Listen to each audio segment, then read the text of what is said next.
Um, Good afternoon, I guess. Thank you, everybody. We're rolling. Yes. All right, thank you, everybody, for being here today for, once again, our very popular Civics for Environmentalists and other advocates too. We hope this is going to be a great learning experience for all of you. For those of you online or in here, we will be sending out a we're recording this, and we will send out copies of the slides. If you are an Illinois attorney, Tucker is going to put the form to get CLE credit into the chat, and we'll be following up with that as well. But I wanted to welcome you to, I don't know, how many times have we done this? Like a lot. I think this is the 8th time that I've done this, but I think Jen has done this many more times. Yeah. But yeah, and also welcome to ELPC's offices. Yes, well, 8th annual Civics for Environmentalists. So I wanted to start a little bit telling you about the Illinois Environmental Council, and then David will introduce himself and tell you about Environmental Law and Policy Center. IUC is celebrating our 50th anniversary this year. We've been around since 1975, and we were formed by other environmental groups like the Sierra Club, the Audubon Society. They got together and said that we needed more consistent representation in Springfield, and so we're a group that, we consider ourselves the lobbyists of the whole environmental community.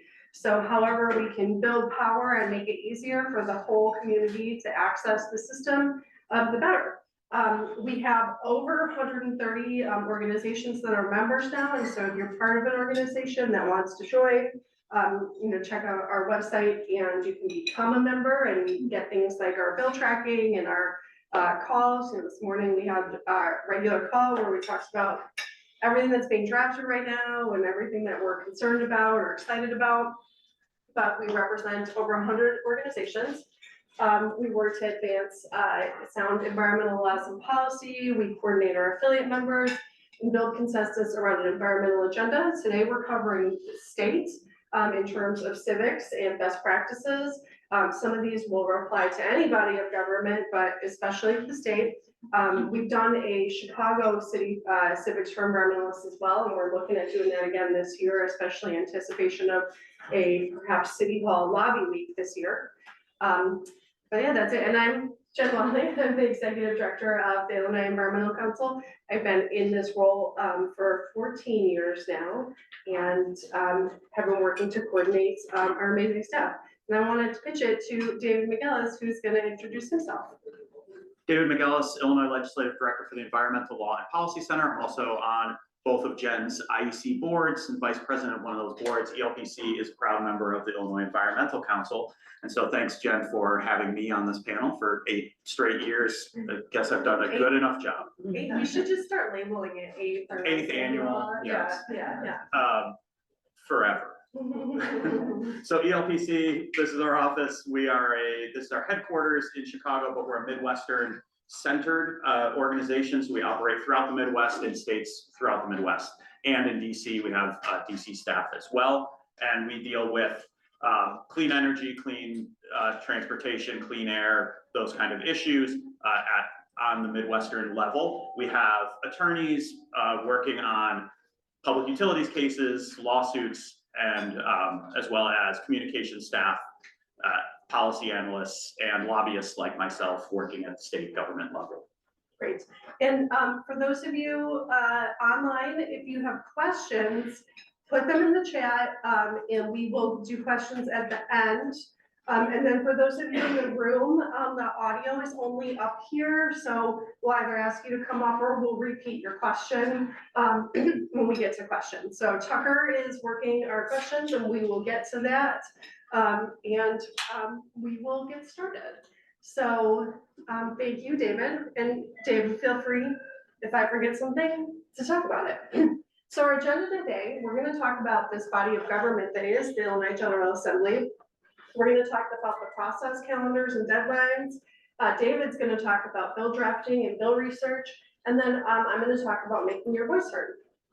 So before we begin with any of this, I think that, for many of you, this might be your first time hearing about this subject. For many of you, this might be the 8th annual visit to our Civics for Environmentalists. And we welcome all of you. But I think the most important thing to start with is curiosity and learning, especially because if there are things that you don't know and like you feel like you should, like don't feel ashamed about any of this, because what I have learned most about this process is that it is created to be inaccessible to the public. And so one of our jobs that we see is opening up this process so the public can understand it and understand the rules of engagement to be able to access it effectively, to be able to make a difference. And there's lots of different ways to be able to do that. We'll make some recommendations. There's other ways that other people do things.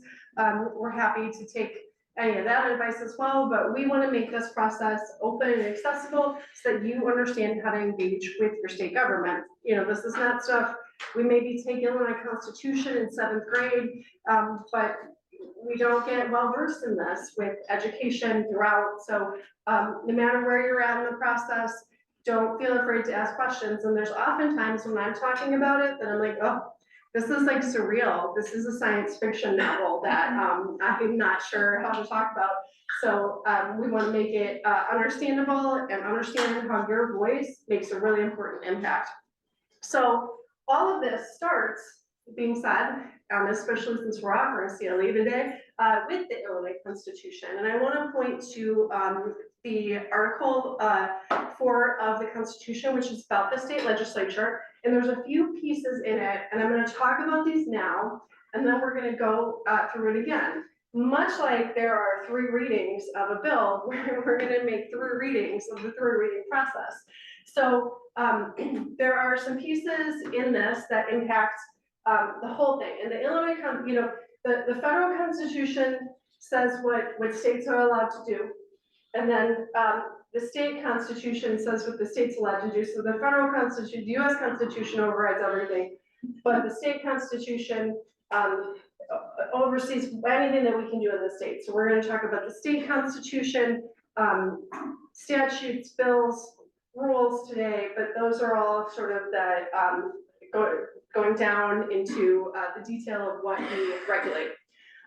So with the Constitution, there's a few pieces that are important to the overall process. So the first part, bills may originate in either house, but may be amended or rejected by the other. So there are some states where there's rules on where a bill can originate from or what it can do, and I'll show you what that looks like in a second. No bill shall become law without the concurrence of a majority of the members elected to each house. So that means that the majority is the whole body. It's not just people who are there that day. And then this is a very important piece that we're going to go over. I'm going to explain it this time, and then we're going to go over it again because it's a strange concept. And it's written in this way on purpose, which is a bill shall be read by title, that's emphasis is mine, by title on 3 different days in each house. And we're going to go through maybe many of you have heard of first, second, and third reading in the Illinois General Assembly. This is what this refers to in the Illinois Constitution, that the bill must be read by title. It doesn't say that the language needs to exist for 3 days in a row as is. It says the title needs to be read. And so we'll go through in the process exactly what each of those 3 readings do. But that is the constitutional requirement. You don't need to have the same language 3 days in a row. You need to have the same title. It needs to be read out loud from the front of the floor of the chamber. But that is in the Illinois Constitution, that's where it comes from. But you'll notice, as I said, I'm emphasizing the by title needs to be read 3 days. The effective date of laws, David's going to go a little more into when we talk about bill drafting. Another important piece we're going to go through is May 31st is a golden date. That matters a whole lot to the Illinois General Assembly. I'm going to go through some of the calendar stuff, but I kind of like that the General Assembly, compared to working with the City Council, has deadlines and things that need to get done by a certain time. Because, with City Council or other things, they can just keep putting you off, and suddenly it's 4 years later and they're electing a new body of government and they put you off for 4 years because they can. With the Illinois General Assembly, if you don't meet certain deadlines, you're done for the year, and you gotta go to next year. It may be sad, but you know where you're at.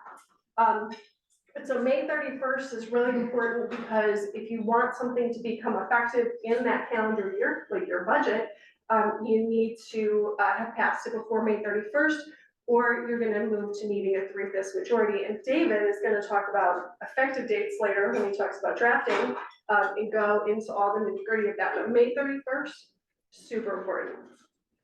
But the first place to start, if you wanna do anything in advocacy, before knowing any of the process, knowing the people is really important. And so if you've never done any of this before, the place where you should start is figuring out the legislature, who are these people, and who represents you. And so I'm gonna give you some tips to figuring that out. But I recommend if you move somewhere and you register to vote, go look up all of your elected officials. And if you think that your state senator is Dick Durbin or Tammy Duckworth, it's okay, they're not. They're your US senators, but there's a lot of people who, your senator, and they think that you're looking for your state senator or state representative. And like I said, any of these mistakes, totally okay, because we're learning this, we're being curious, we're picking up civics. So you do wanna figure out who represents you at ilga.gov. There's a legislator lookup tool. You type in your address, you can see the district where it's located. It'll take you all the way down to state senators and state reps. There are 118 House members and 59 senators. There's 2 House districts in every Senate, but they don't overlap. And so there's 2 different House districts that have different geographic areas. And so you have 1 House member and 1 senator that represents you no matter where you're at. And so getting to know who those folks are that represent you, their names are important. Right now, we have 78 Dems and 40 Republicans in the Illinois House, which the technical term is a super duper majority of Democrats. But that does not mean that we have a super duper majority of people who care about the environment. And that's something that we're always working on. We're working on trying to get to an environmental majority, and we're getting there, especially with our climate bills. But there's definitely some stakeholders that keep us away from that majority. 40 Dems and 19 reps in the Senate, that's twice as many there. And like I said, 2 House members in each Senate district. The website, although like if you go to LGA.gov, they have this beta version of like, they're gonna have something new soon, and we're because this one looks very 1998. Yeah, there's a lot of problems with the website, just in general, and they have a better version up, but like I typed something up into it and it was like, oops, I don't know that yet. So it's getting there, it'll get there. But go to ilg.gov and you can find your lawmaker. This is Senator Laura Fine, who we love. She's one of our environmental champions who does a lot of our plastics bills. She co-chairs the Green Caucus. Her office is in Glenview, she's in Evanston. So if this is your rep or your state senator, you can go to ilg.gov and look up all sorts of stuff.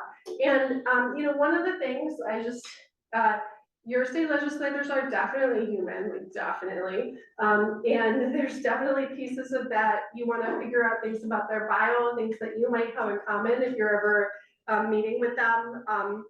Even beyond being interested in environment, there might be places where they grew up in the same area as you did. There might be places where they're interested in similar things, but you can see from this what folks are interested in, what committees they serve on, what pieces of legislation they put in.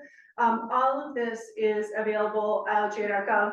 And beyond that, I recommend that you really look into your lawmakers. Go follow them on social media or look at their social media, see what kind of things that they're posting, what things influence them, but really learn about your lawmakers and who they are, because that's gonna help you when you meet them and when they meet you, and you form a relationship so that we can lobby together on environmental issues. So this is a little bit about Laura Fine, and it has her associated state reps, Jennifer Von Gershwitz and Robin Gable at the bottom. This is a new slide this year, which I wanted to just emphasize the importance of leadership in the Illinois General Assembly. Now, you as a constituent, your power is with your lawmaker, but I think it's really important for us to understand who and what the legislative leaders are. Your voice is not going to be as heard if you're contacting them, but understanding them and their influences and their power over the General Assembly is an important part of the process. So each chamber, in each caucus, Republican or Democrat, in each chamber elects through the rules, and this is the process in there, it's not statute, it's rule, they elect a legislative leader. And so in the Senate president is Don Harmon, he's from Oak Park.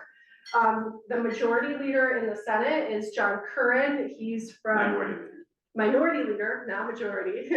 Minority leader in the Senate is John Curran.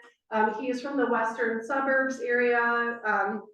And then the Speaker of the House is Emmanuel Chris Welch. He is from Maywood. And then the House Minority Leader is Tony McCombie, who is from Western Illinois, Quincy. I think Quincy, maybe Savannah, yes. She is from Western Illinois. But so those are the legislative leaders that get elected, and they make a lot of decisions about the committees and that sort of thing. But it's important for you to know who those folks are as there's discussions about that in the media and how you interpret what's going on. They have a big impact over all other things. And if you're somebody who is in a district where there is somebody who is in leadership, they just announced new House leadership, that can be really important to make an influence on the whole General Assembly. So I wanted to show you a little bit of how the process works. So there are some states where you can introduce a bill in the House, and then you can introduce a bill in the Senate, and they have different numbers, and they just like go up to the top, and then they get reconciliation, and then they become a bill, and then they're signed by the governor. And so there are some states where that occurs. And so, for example, the federal government, there can be a reconciliation committee, but they don't need to have the same language go through both chambers before it reaches conclusion. Illinois is not like that. The exact same language has to go through both chambers. And I'll reference a little bit of readings, but we're going to go through the reading thing one more time because it is a difficult concept. But you know, the bill gets introduced, that's first reading, and then it goes to a committee, and then it goes to a floor vote, which is third reading, and then it goes to the second chamber, committee, floor vote, and it can start in either chamber, it just goes to the other one. But if you make any changes to any of the language has to pass both chambers identically. And so then it has to go for concurrence if you make any changes, and then it goes to the governor, and it becomes law. It also looks like this, which is very similar to what it actually looks like, which is this. So this is from the Legislative Research Unit, and this is actually missing. The Senate allows you to go to more than one committee, although I've never seen it. It is allowed in the rules. And this is not updated for that, but these are all of the different things that can happen. And I feel like, you know, even having done this for 14 years like this and 3 years working for a state senator, there's still things where I'm like, I have no idea that this could occur. But these are all the different processes and steps that can happen all the way along a bill. And David's looking at this, looks like a good board game. Yes, and I think that in 12 years or so of working in state government and working for the legislature, there's things on here that I've not seen happen. But they're on there because they're possible. And so there's possibilities. It also makes for a very tedious song in the How a Bill Becomes a Law, Schoolhouse Rock way. Yeah, I should like go through my memory and figure out which bills did the weird things. Like I've seen a bill be introduced and fully skip committee and go to third reading. Conference committee is a thing that I think happens in my lifetime, but I'm not sure. You know, there's just things on here that are up there. We're not going to get into all of them, but if you look at this and think of something like, what is that? Give us a call and we'll figure it out. A lot of places where the bill's dead, it's happened. So, but you know, this is what it really looks like, you know, from either chamber, etc. But you know, part of what makes some of this a little more doable, I guess, are the deadlines. And I like the deadlines, like I said, because I feel like, you know, in other bodies of government, when they don't have deadlines, they can put you off. And there's ways, there can both be magic, where I've seen a bill pass in less than 24 hours before. I've been part of a bill passing in 12 hours before, from the time the language went in until it went through the second chamber. But that means that they had, we'll talk about shell and vehicle bills that moved it along a lot faster. And there are times when you can kind of scoot around some of these deadlines.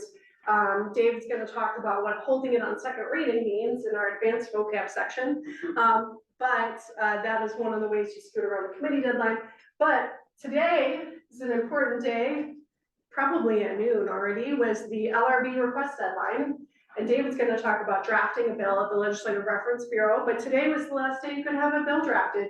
So if you have an idea for a bill, like probably you can't get it in this year. I mean, maybe there's ways, there's shell bills, there's vehicles, but all of the bill ideas we had, we have been putting into the Legislative Reference Bureau for the last several months, and they write it, they make it grammatically perfect. Sometimes they make errors. And so David's gonna talk about how to do that, but that's today. And then the LRB needs to have all of those done by bill introduction deadline, which is February 7th. And so as of today, there's about 1,700 bills introduced in the House. There's a couple hundred bills in the Senate, but the Senate is different because the Senate only puts stuff on the website when they do a perfunctory day. And so it'll just like pop up occasionally, but they don't, when you file a bill in the House, it shows up automatically. In the Senate, you gotta like just show and wait until It looks happens. like over 1,000 in the Senate and 1,700 in the House currently. Okay, so they had a perfunctory day, because yesterday they were at 200, so. And we will go into what review. that means in a little bit as well, how a bill gets read into the record. Yes, we still do first, second, and third reading. And then the governor's budget's due to the state, and then there's bill committee deadline is March 21st. Third reading deadline is April 11th, and then it goes to the next chamber, May 9th, bill committee, May 23rd, third reading, May 31st adjournment this year, which we haven't done May 31st adjournment in several years now. So this will be interesting. Last year, they almost went an entire day past the day they thought they were gonna adjourn until 7 in the morning, because they thought they were gonna get out of there. But there's gonna be a lot of pieces this year to all of it. But that being said, yeah, you do. Yeah, if you don't mind, can I ask it, in my experience, it seems like there are a lot of dates that can be changed. And I just want to confirm that these particular deadlines are unchanged. Yeah, well, so she asked for this online about whether the deadlines can be changed. And so these deadlines don't change, but sometimes there's different ways. I'm gonna, you know, I'll just go really quickly, and maybe if you remember some too, but so committee deadline is March 21st and May 9th. One of the things that you can do is, if you're not ready for a bill and people trust you, you may say, I want to run this bill through and I want to hold it on second reading. So you're allowed to move it through the committee, and then it's being held on second, and you're going to agree to come back to committee, and that will give you almost 3 more weeks, because then you just need to get it out of committee on the final draft before the third reading deadline. And let's say a legislator is working with opponents, trying to fix a bill.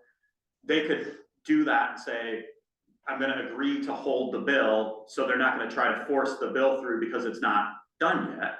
And then they can amend it at a later date. So it just kind of kicks the can down the road to the next deadline and allows them more time to work on it. And then there's other things like Jen said that are magic, where you can amend a bill that previously existed, and it can become something that's entirely different. Yeah, and David will talk about shell and vehicle bills. The third reading deadline, the chambers do kind of different things, because often the Senate is very generous with third reading deadlines, and you'll see it, third reading deadline waived on the particular bill, or it says postponed until. Yeah, they'll give an extension. Yeah, it'll have an extension. And when Jen says third reading, that's what we think of when we think of like floor action at the Senate where there's voting, have all voted who wish 59-0.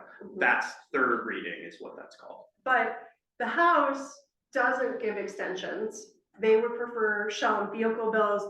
There's very few times, like, you're usually on the third reading deadline date. It's usually on a Friday and they go like real late. And if your bill just happens to get called, and the House, the Senate usually does stuff numerically, like they may choose some hard bills up front and then they go by number. The House, often they'll go by legislator last name, or they'll be so random, I have no idea what's going on.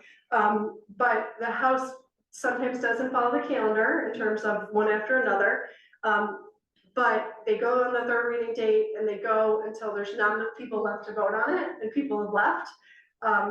And then there might be some left. They don't usually give extensions, they usually make people find the shell or vehicle bill. The House just doesn't do that as much. So that's another way you can get around the deadline. But I'm gonna say, like, the vast majority of bills that pass, probably 80 or 90%, I think, are following these deadlines in some capacity and are not getting extensions. And particularly if you're working on an issue and you know this is something really difficult, this is gonna take a while, this is gonna have a lot of opponents, those kind of bills, generally, these deadlines apply to, and you might know pretty early on, my bill is dead and it's not going anywhere. Yeah, or you might know you need more time. You got more when you're work. doing a shell or vehicle, but a lot of them, and of the bills we pass, you know, maybe the energy package won't, but most of them follow these. And then everything's on a calendar, so if you go to ilga.gov, there's a calendar and the yellow days showing they're in session, and the days that they're not. This doesn't mean like they can totally cancel a Thursday, so like they're in next week, Tuesday through Thursday, we haven't seen any committees yet. They could just like cancel the Thursday if they wanted to. And they don't often add days that are not on there, but they often, especially at the beginning, will subtract stuff because they're not ready. But this is a really good way to look and see, like, if you're calling your lawmaker and you wanna meet with them in district, and it's like May, and they're like, I'm not in district, they're not in districts, they can't come to your local event because they're in Springfield the whole time. But if it's, you know, February and you're inviting them to something on a Monday or Friday, like probably they're gonna be in town. So this is a good calendar to look at to see where they're gonna be at and see whether your time in Springfield's gonna matter. But I urge caution when using this calendar because they can cancel with no warning. These dates are for 2025. Yep.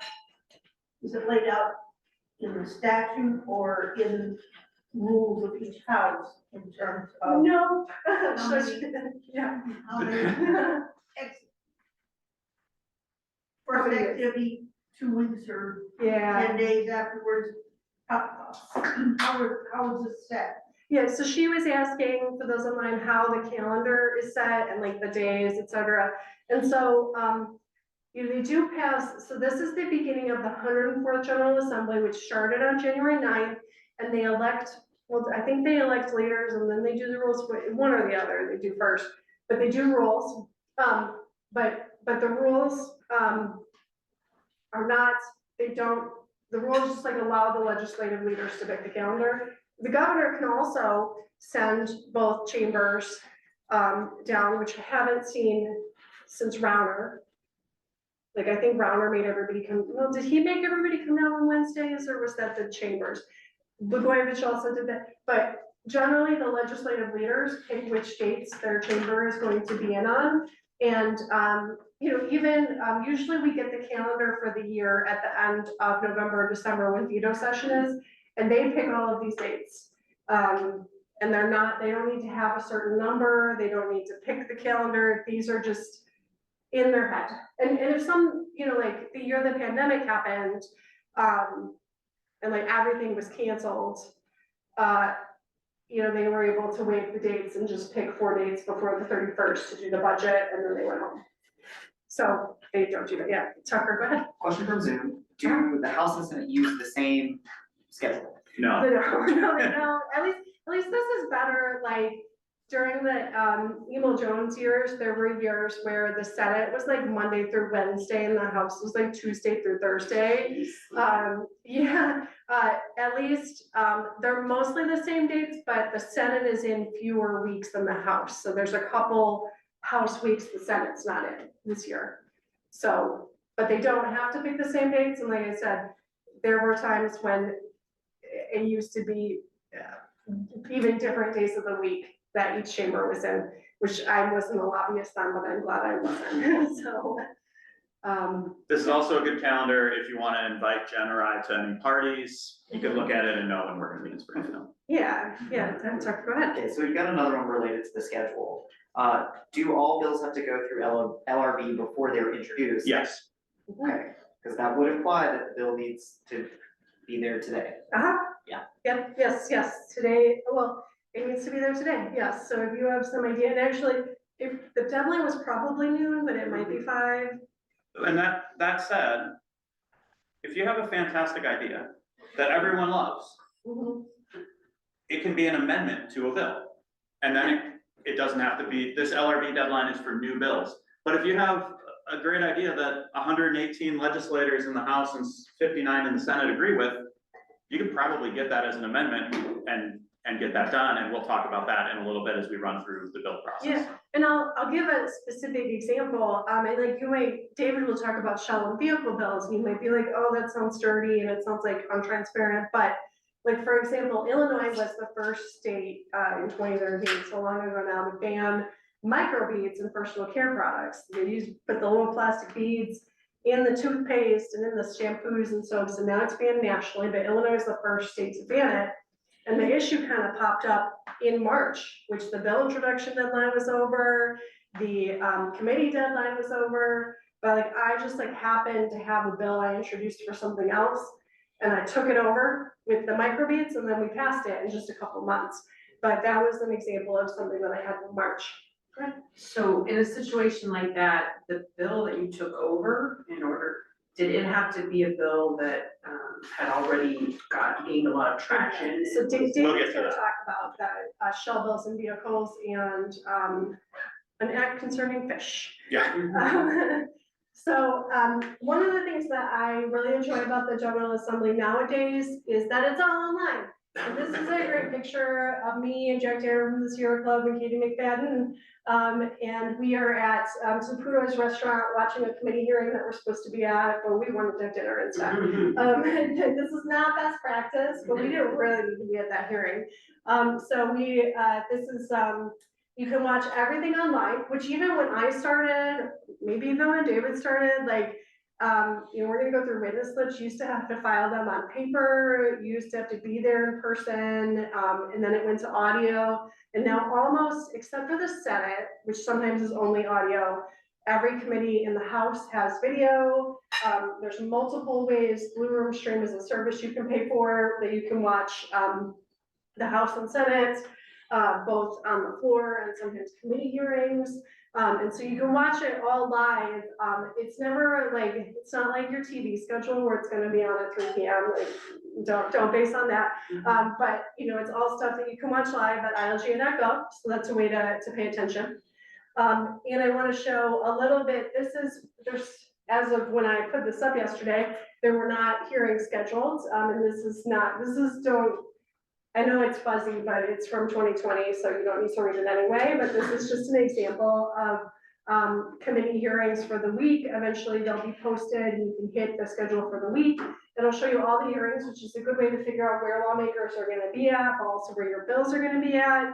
And generally there is a bit of a calendar, when lawmakers are asked which committees they wanna be on, there's a 2 to 4 slot on Tuesday, there's a 4 to 6 slot on Tuesday, and then there's some slots Wednesday and Thursday. It is never that organized, but that is their effort at having these committees. So, environment is typically 4 to 6 p.m. on Tuesdays in the House, and typically 10 p.m. in the Senate, or 10 a.m. in the Senate on Thursdays. So that's just an example of what could happen, but they're often very late, they're often canceled, so it's just something to keep in touch with. And then I'll go through a little when I do testimony, like how to really tell if your bill is gonna get called that day. But here's a little bit of the schedule of what's happening this week. And then I think, this is David. Yeah. Right? So this is talking- Are there any questions before we hand it off that are, we're getting into a lot of the questions, so I think we'll just keep going. David's gonna go through May 31st, and then we switch over. Sure. So Jen laid out a little bit of why May 31st is important. There is a constitutional deadline of May 31st that says after that date, a higher vote threshold is needed to pass a bill with an immediate effective date or with an effective date within that calendar year. So let's say, so basically for a budget or a tax increase or something like that, something that might not have a 3/5 majority vote, so that means 70 votes in the House and 71 votes in the House and 36 votes in the Senate, that's a lot of votes. Something that has that higher threshold is more difficult to pass. So you want to get a bill done before May 31st, and it's a constitutional deadline. I do like to point out, because an interest of mine is baseball and sadly the Chicago White Sox, that there was a time where the bill to build the stadium that the Chicago White Sox currently play bad baseball in passed after midnight on May 31st, but the clock had stopped. There was a reporter from St. Petersburg, Florida, where the White Sox were going to move, who was sitting there on the floor of the House, and he looked at his watch and he said, by my watch, it's after midnight, this bill should be dead, but the clock on the floor had stopped. So I think the court, I'm not sure if there was a court challenge to that, but because the chambers are allowed to make their own rules, and because there was no internet at the time, there wasn't a huge outrage because people at home weren't sitting there watching, just this one reporter who had an interest in that bill not passing because St. Petersburg would have gotten a team. So that is a kind of real life example of the May 31st, because after midnight, there would have been a different vote threshold, and we'll get to a bill shortly that Jen worked on where the magic clock didn't stop. This one. And that is this one. So you can have effective dates on bills that are immediate. You can specify an effective date. At some point in the future, you can say this bill will become effective January 1st, 2030 if you want. You could say, if you have no effective date on the bill, it takes effect on either, if it's passed before June 1st, it takes effect January 1st of the next year. If it passes after May 31st, it takes effect June 1st of the following year. And so the example down here shows a bill that went to committee on May 31st. And Jen, that committee happened very late in the evening. And then they went back to the Senate floor to pass the bill. The bill got 33 votes. So that bill passed, right? But the date says 6-1 because it was after midnight. So it needed 36 votes. So it failed. But down here, what's cut off is that it later came back in November of that year and passed with 40 votes. And you can see here that as soon as it says 6-1, 2012, 3/5 vote required because it is past the May 31st deadline. Because it only got 33 votes and not 36, the bill did not pass. Jen said they had to come back in November of that year and pass that bill again. And David's gonna go through this sort of in the next slide, which is, you know, what if they don't do the right thing? What if they do something unconstitutional? What if they stop the clock? Well, the courts have to do something. Yeah, and in this case, it was actually a question about an effective date of a bill. And it's not necessarily that they even did something wrong. It was just a procedural motion that delayed a bill from going to the governor's desk. And in this case, it was because this is a CLE, we have to talk about court cases, I guess, to qualify there. So this is Springfield Right to Life versus Felicia Norwood. This dealt with House Bill 40, which was a bill in 2017 to, Reproductive Health Act. yes, this was in advance, ahead of the potential repeal of Roe versus Wade. So the state voted on a bill that would say that should Roe v. Wade be overturned, that in Illinois, abortion remains legal. Previously, there had been trigger language that said, should Roe v. Wade be overturned, that in Illinois, that abortion services would be illegal. The bill also had some funding for abortion services. So the bill passed the House on April 25th, 2017. We're all good. Passes May 10th. Passes the Senate. Motion to reconsider is filed. A motion to reconsider is filed by a person who has voted on the prevailing side of a bill. So normally, what you could do, let's say that there's 30 people voted yes on a bill, just a majority, but you realize while you're voting, somebody like whispers in your ear like, hey, did you know that like this is such and such is in that bill? You could file a motion to reconsider the vote, and then the vote could be retaken at a later time. I'm not entirely sure what the impetus was in the beginning for a motion to reconsider. Now it's mostly used as a procedural motion to delay something from happening. So somebody votes on I'll get to the question in just a minute. So what happened here, the motion to reconsider was withdrawn in September, and it was done because the Senate and House weren't sure what Governor Rauner, who had run as a pro-choice Republican, was going to do with this bill. And they wanted some assurances that he was going to sign it. So they waited until they got some assurances, and then they released the bill September 25th, and Governor Rauner signed the bill on September 28th. Well, we have a May 31st deadline. The Senate didn't release the bill to the governor until September. So the question before the court, there were many questions, did you need a 3/5 majority to pass this, or a simple majority? When can this bill take effect? The court did decide that the last legislative action was May 10th, when the bill was passed, and that governed whether or not it was an immediate effective date or a January 1st effective date or a June 1st effective date of the next year. Well, and I also feel like an important part of that case was the judiciary saying that the legislature has a lot of control over the rules of its own conduct. And so they very much deferred to the legislature. So if there's ever like a question and anybody sues again, that's what our judiciary very much gives deference to the legislature to run its own business. And it's a separation of powers question, sort of like in 1988, if someone had challenged that bill to increase hotel taxes and said, well, the clock in the room was beyond midnight. Well, one, I don't know how they would prove it, but would the court say, you're allowed to govern your own business? But it's also kind of odd to think about that time may have no meaning in those chambers if the clock doesn't work, that they're allowed to govern time and space. Yeah, I believe that the Senate controls space and time. It's a strong belief of mine. Yes, may I please ask, if someone from the prevailing side of the vote files a motion to reconsider, is that it, it's done, or do they have to have? Yeah, that's actually, a lot of people use that tool to screw around with bills, And so No. just one person can do that? but you have to have voted yes. Ah. So if you don't like a bill, you have to have voted yes, and then you go up and you do the motion and consider.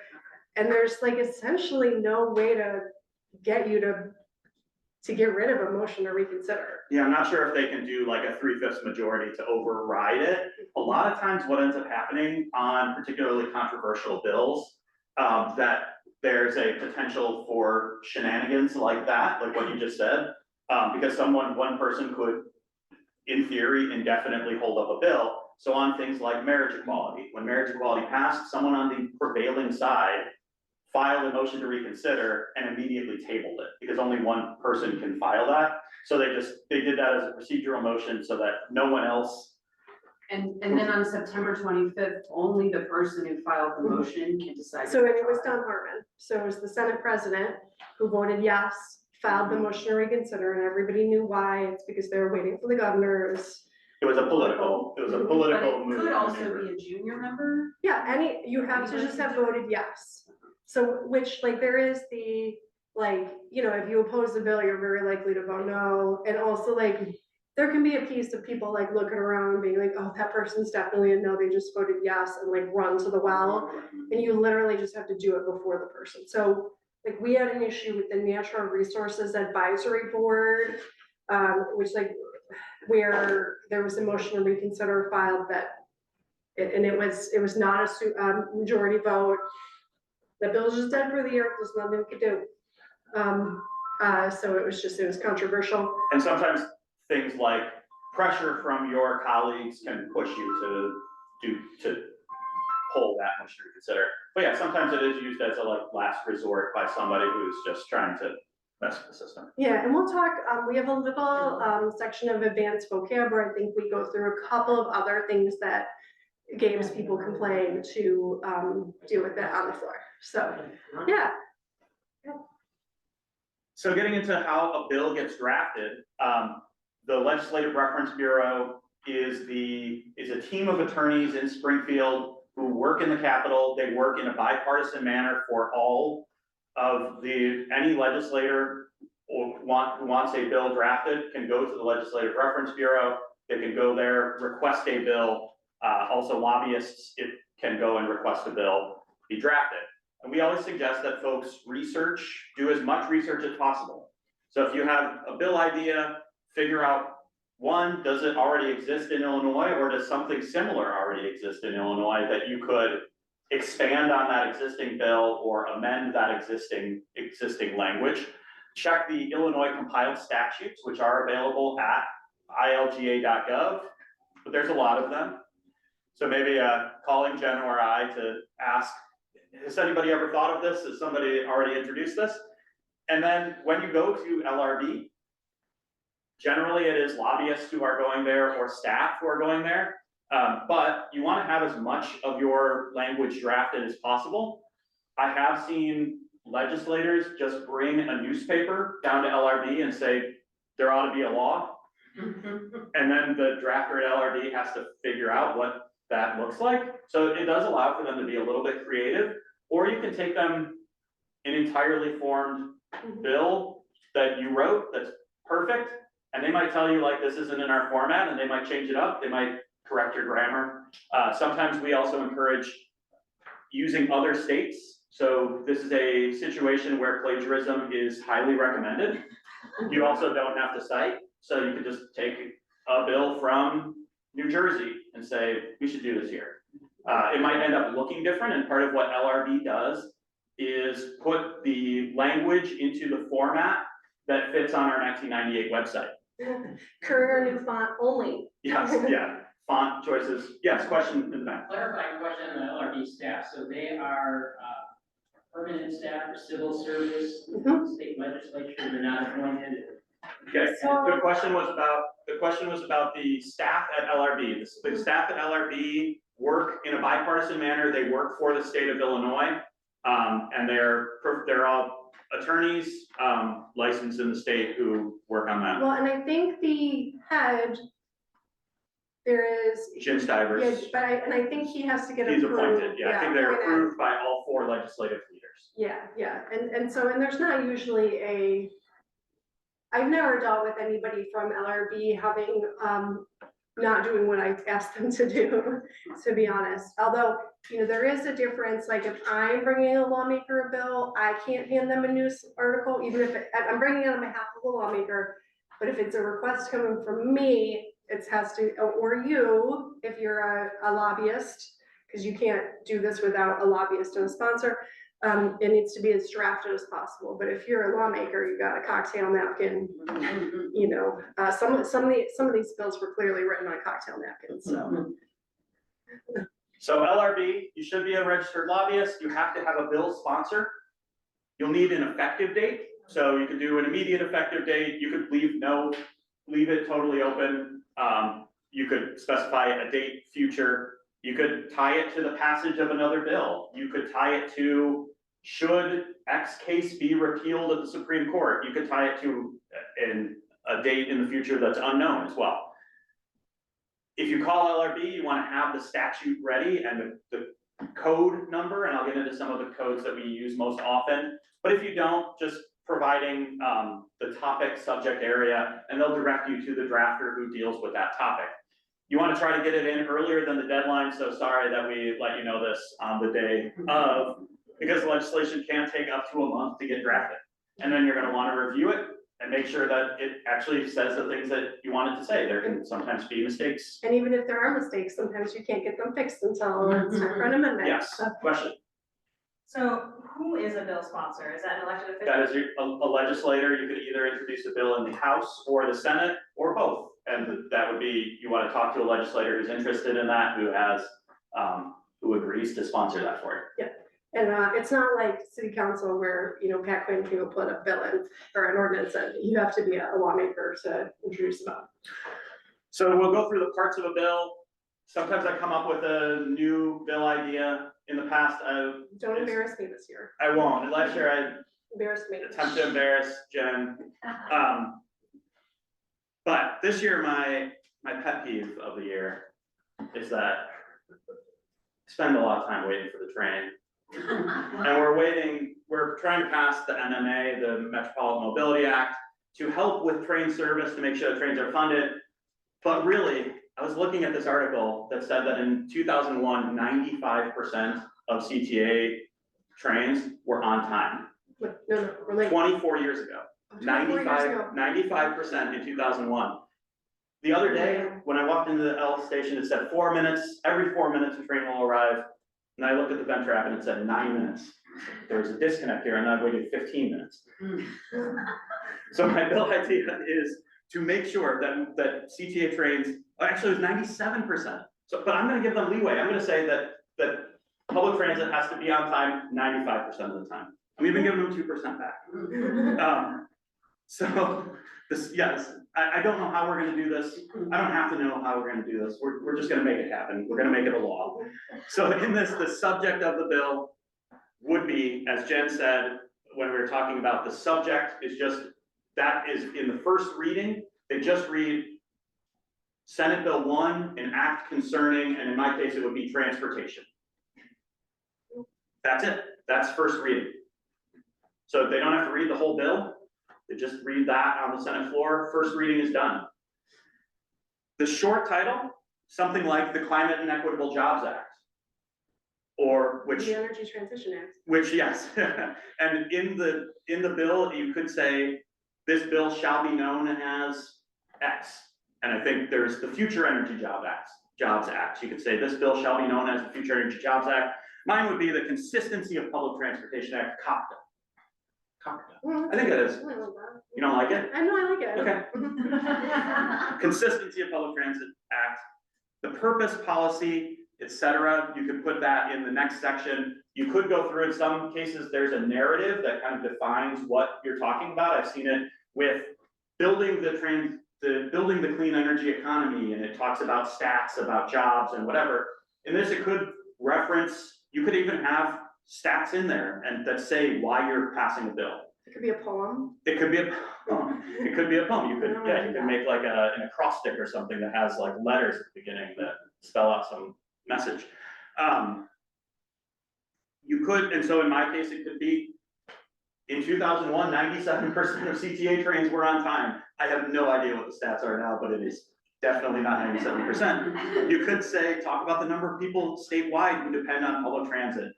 You could put all sorts of things in there. Generally, those are not legally enforceable words in the law. It's more for the legislative intent. So if you were to go to court and somebody said like, well, the point of this law was not to make every train on time, and they could point to it and say, no, but clearly the legislative intent of this bill was to make sure that all of these trains were on time.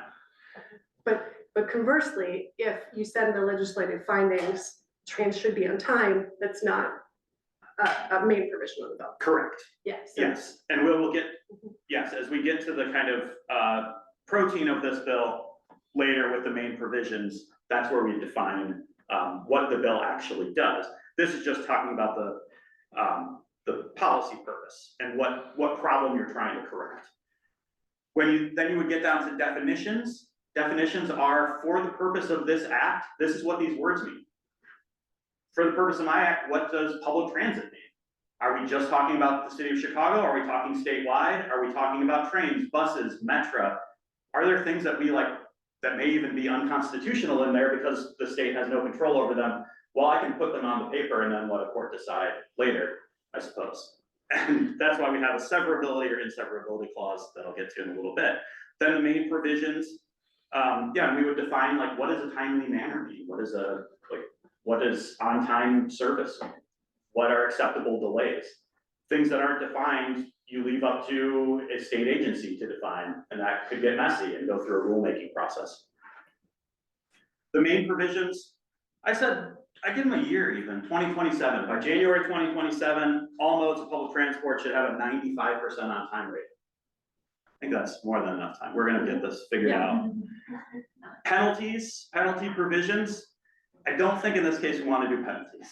I don't think this is a situation where criminal enforcement is gonna be necessary or civil enforcement. Not sure that we wanna fine the CTA. I don't know that they have money to pay it. Severability or inseverability, but under penalties, if you were doing a criminal law or civil law, you could prescribe fines, prescribe criminal penalties. Severability or inseverability. You can put a provision in a law that says, should one portion of this bill be found unconstitutional, the remainder of the bill either fails or remains. So in the Future Energy Jobs Act, there was a severability clause. And that bill passed in 2017 had provisions around nuclear, around clean energy, the renewable portfolio standard, and other things in there. There was a challenge to the nuclear provisions in that bill. Should that have been struck down by a court? It ended up being fine, but if that had been struck down, there was a severability clause that said that the remainder of that bill remained. Everything that wasn't struck stays law. Or conversely, you can do an inseverability clause and say, if one portion of this is gone, then it's all gone. it's not obvious to me, what would be the strategic reason for making it inseparable? It seems like I think always want it to be separable. You would, but if the people pushing a bill wanted all of the portions of it to not be challenged, to like, if there are multiple people who are supporting a bill, you could put an inseverability clause in there, and that might discourage people from challenging. Well, and also if there's a negotiation, and so say even with that like Future Energy Jobs Act, if we decided it was inseverable because the nuclear people wanted the renewable energy provisions tied to whether the nuclear provisions went into place, maybe they wanted it to be inseverable because if the court said the nuclear provisions are tossed out, they'd want the renewable energy provisions tossed out too. So that's why you may wanna, it may be a negotiation where you got something, and if the court threw away what you got, you want the opponent's stuff thrown away too. So they have to come back to the table to renegotiate that. Right, so one of the things that could be handled or achieved during negotiation is changing it from severability to inseparability. Yeah, that Or could vice totally versa. be a negotiation, but I mean, I would say like, the judiciary getting involved in statutory interpretation, like, is not frequent. And that's a point of all this too, is like, sometimes in order to enforce it, you need to go to the courts, but it's not frequent, but it is, if you suspect that it might go to the courts, you might think about inseparability. Finally, you have a repeal date, you could put in a sunset, as that's called. So a lot of times with like regulatory provisions, they are renegotiated every 5 years. And so at the end of 5 years, it says this bill is repealed on January 1st, 2030. Well, that means that in 2029, everybody better get back together into a room to either extend that or agree that that program is going away. Yes, question in the back. Do we have like stats on how often this happens, like what percentage of the bills have a repeal date? So, no, there's not, so he asked whether there were stats on how often there's a repeal date. I would say, like licensing, it's almost 100%. And I also would just say from a political perspective, the repeal dates are changing because Mike Madigan really liked repeals because he really liked people to come back and have a discussion in 5 years or 10 years. Because he knew he was going to be there in 10 years. And so he really liked repeal dates that we don't see as much with the current legislative leaders. But licensing is like I said, 100%, and there's a reason, like, maybe you should come and talk about whether those licenses are up to date on a regular basis and review them, but, you know, when I think about environmental laws, I mean, we're dealing with one repeal right now that's at the city level, but there's not a lot where there's an end date. Yeah. So you can have a limited time, you know, maybe it could be in our situation here with dealing with public transit, maybe it could be a study. And it could be like a 5-year study. That's my, you know, because as I said, it's gonna be difficult to compel them to be on time. Maybe you could do a study about the on-time service and things that could be done. Then you could have a repeal date after 5 years or something. Effective dates, immediate, some date in the future, or silent. So at June 1st, January 1st, those kind of bills that have a very specific date, or silent means either January 1st of the next year or June 1st if it's passed after May 31st. Do you When- want to ask me, are there other questions that? They're either general or stuff we've covered, so we'll Okay, save okay, some we'll of go the back, we'll go others, so back, you're okay. good. Yeah. You If just you want- have, since you've offered time you- for a. we'll do a question, couple and then we'll, yeah. I just had a clarifying point. I wonder if I'm thinking about it correctly. Like, I know we're talking about law, but like in a program type situation, you would want to audit the program to make sure it's successful. Is that a fair analysis or comparison to think of the law like a program that needs to be audited to make For sure? repeals? Yeah, to You make sure could, it's yeah. doing what you wanted it to do. Is that Yeah, correct? Or is that but there is, incorrect? like, that is an audit, so he asked a question about auditing and whether that compares to repeal.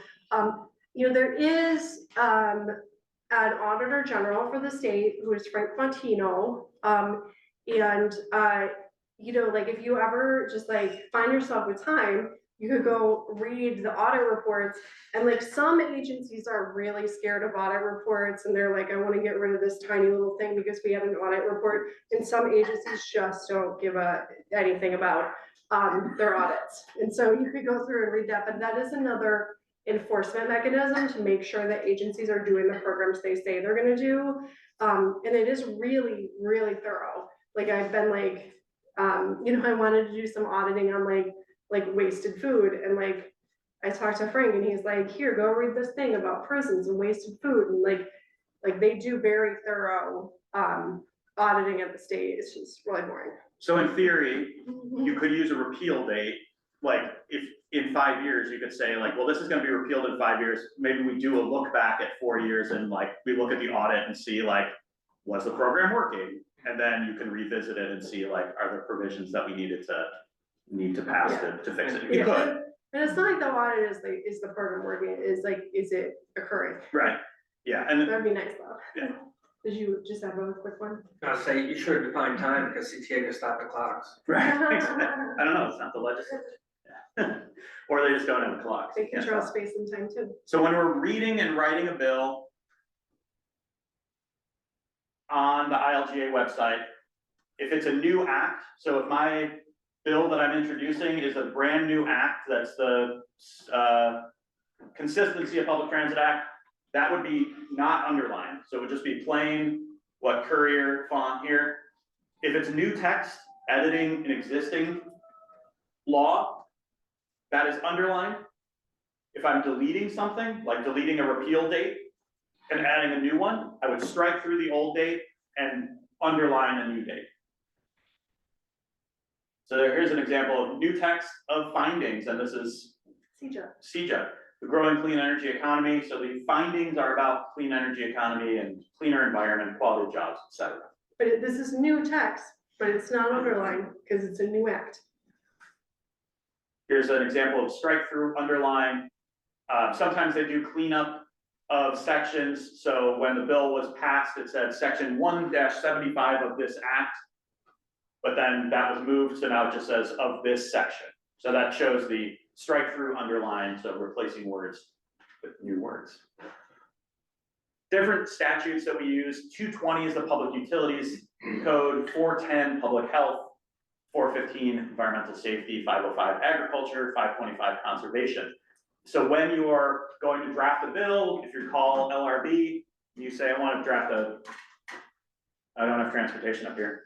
Shoot, well, if you wanna draft the public utilities code, you would say, I wanna draft something in 220, they would send you to the right drafter to get that done.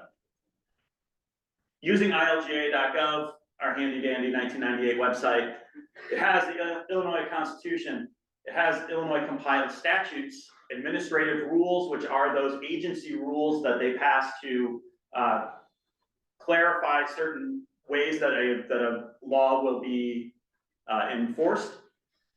It also has all of the legislation, so all of the bills that are filed, all of that information about House Senate sponsors and the things that Jen showed earlier, as well as proposed administrative rules that go through something called JCAR, which is its own CLE that we're not even gonna get into here. This shows you the website, different search tools that you can use on the side. You can search if you know the bill number, Senate Bill 1, type it right in, it will send you directly there.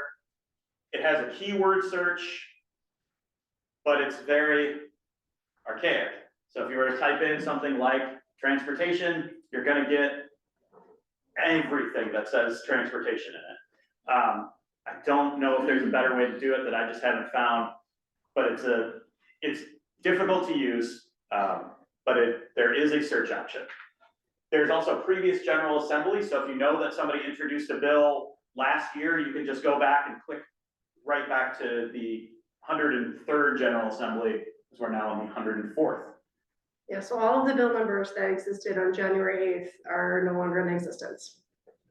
You have to go back. So reading a bill, the bill number, sponsor, summary, and text. So I think, did we go through it? There we go. So this was Senate Bill 100. This was a disposable food service container bill. This is about not using styrofoam. Introduced in 2023. So you have the option to go to the full text that shows the entirety of the bill. If there were votes on it, you could click at this top, you could go to all of the votes, including committee votes, to see who voted for and against it. You can look at witness slips, that will tell you who supports and who opposes the bill. The sponsor, and then where it currently is. This one at the time was in assignments committee, which is, they assign a bill to another committee in that committee. So it's a committee to pick a committee. Yeah. I think we have a good question related to that last slide. Where would you send people to look for a quick sort of status of the bill?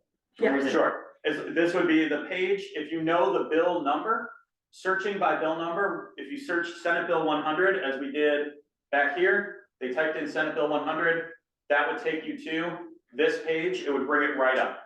And then they could run through and have the kind of status of the bill, where it currently is under actions. It also has a synopsis, which sometimes is helpful, can give you what the drafter thought the main provisions of the bill were. But sometimes if it's a huge bill that has 100 different things in it, it might not include some really important things in there. So it can be helpful to get a general idea of what the bill is about, but sometimes it can be misleading. This is the entirety of that bill. And this shows that the bill added new language to the Environmental Protection Act. So that means that all of this is underlined because it is all new language. This also has an effective date that says this act takes effect upon becoming law. That's immediate. So that means as soon as the governor signs that bill, the bill becomes law and takes effect immediately. And this shows you some definitions in this section. Disposable food service container means X. And then it has who it applies to and what you're applying. All right. Researching the bill. Yeah, so you kind of covered some of this when you were covering that Yes. pieces, but you read through the summary. Yeah, so when you're looking at a bill, if you look through the entire list and you see something that says like an act concerning food waste, you're like, oh, what's this bill? Is this something I like or is this something I don't like? You can read the summary, the synopsis, maybe it'll help you, maybe it won't. And then you just have to read the bill. And knowing those things about new language being underlined, new sections being not underlined will help you know, like, if it's a 100-page bill, there might only be one page that's new language. And then you can just look at what has changed in the bill. It's also helpful to look at who brought the bill, who was in support or opposed to the bill on those witness slips. And you can see if IEC was in support of the bill, all right. I trust Jen that she's gonna support good bills. Maybe she's opposed to it. All right, maybe I can ask her, Jen, this bill that deals with food waste, why did IEC oppose that? Well, maybe it was, I don't know. We're gonna burn it. Yeah.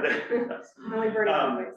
And then you can search through, look for some phrases that might jump out at you. Also looking at co-sponsors and co-sponsor strategy here. You can look and see, does something have 50 House co-sponsors? Are they traditionally environmental champions, or are they folks who side with anti-environmental forces? I think this is the slide to talk about, go back to that one, just interpreting co-sponsors. Because generally the first person, non-environmental Marcus Evans, we refer to as the sponsor, or the chief sponsor. But the first 5 where they're hyphens are chief co-sponsors. And David's gonna show in a second, like after he gets through all of this, like when they go vote, there's this big board and it has, when they vote on it, it'll show only the chief co-sponsors. And so one strategy that you can use is, like, for example, in the House here, we had a member of the Black Caucus, the Downstate Caucus, the Green Caucus, and the Black Caucus member, having some diversity in those top 5 so that when people look up and they're really lazy, they can just be like, okay, that's my bot, I'm good to vote on this. But you only show the top 5, and the rest of these are just sponsors, or co-sponsors of the bill. And so you can have as many co-sponsors as you want, but you can only have 5 chief co-sponsors, and they're the ones that appear on the board. And so that's a strategy. It's not always that important, but sometimes we spend way too much time thinking about who gets to carry our bill as one of the chief co-sponsors. And do people become the 2nd, 3rd, 4th, and 5th?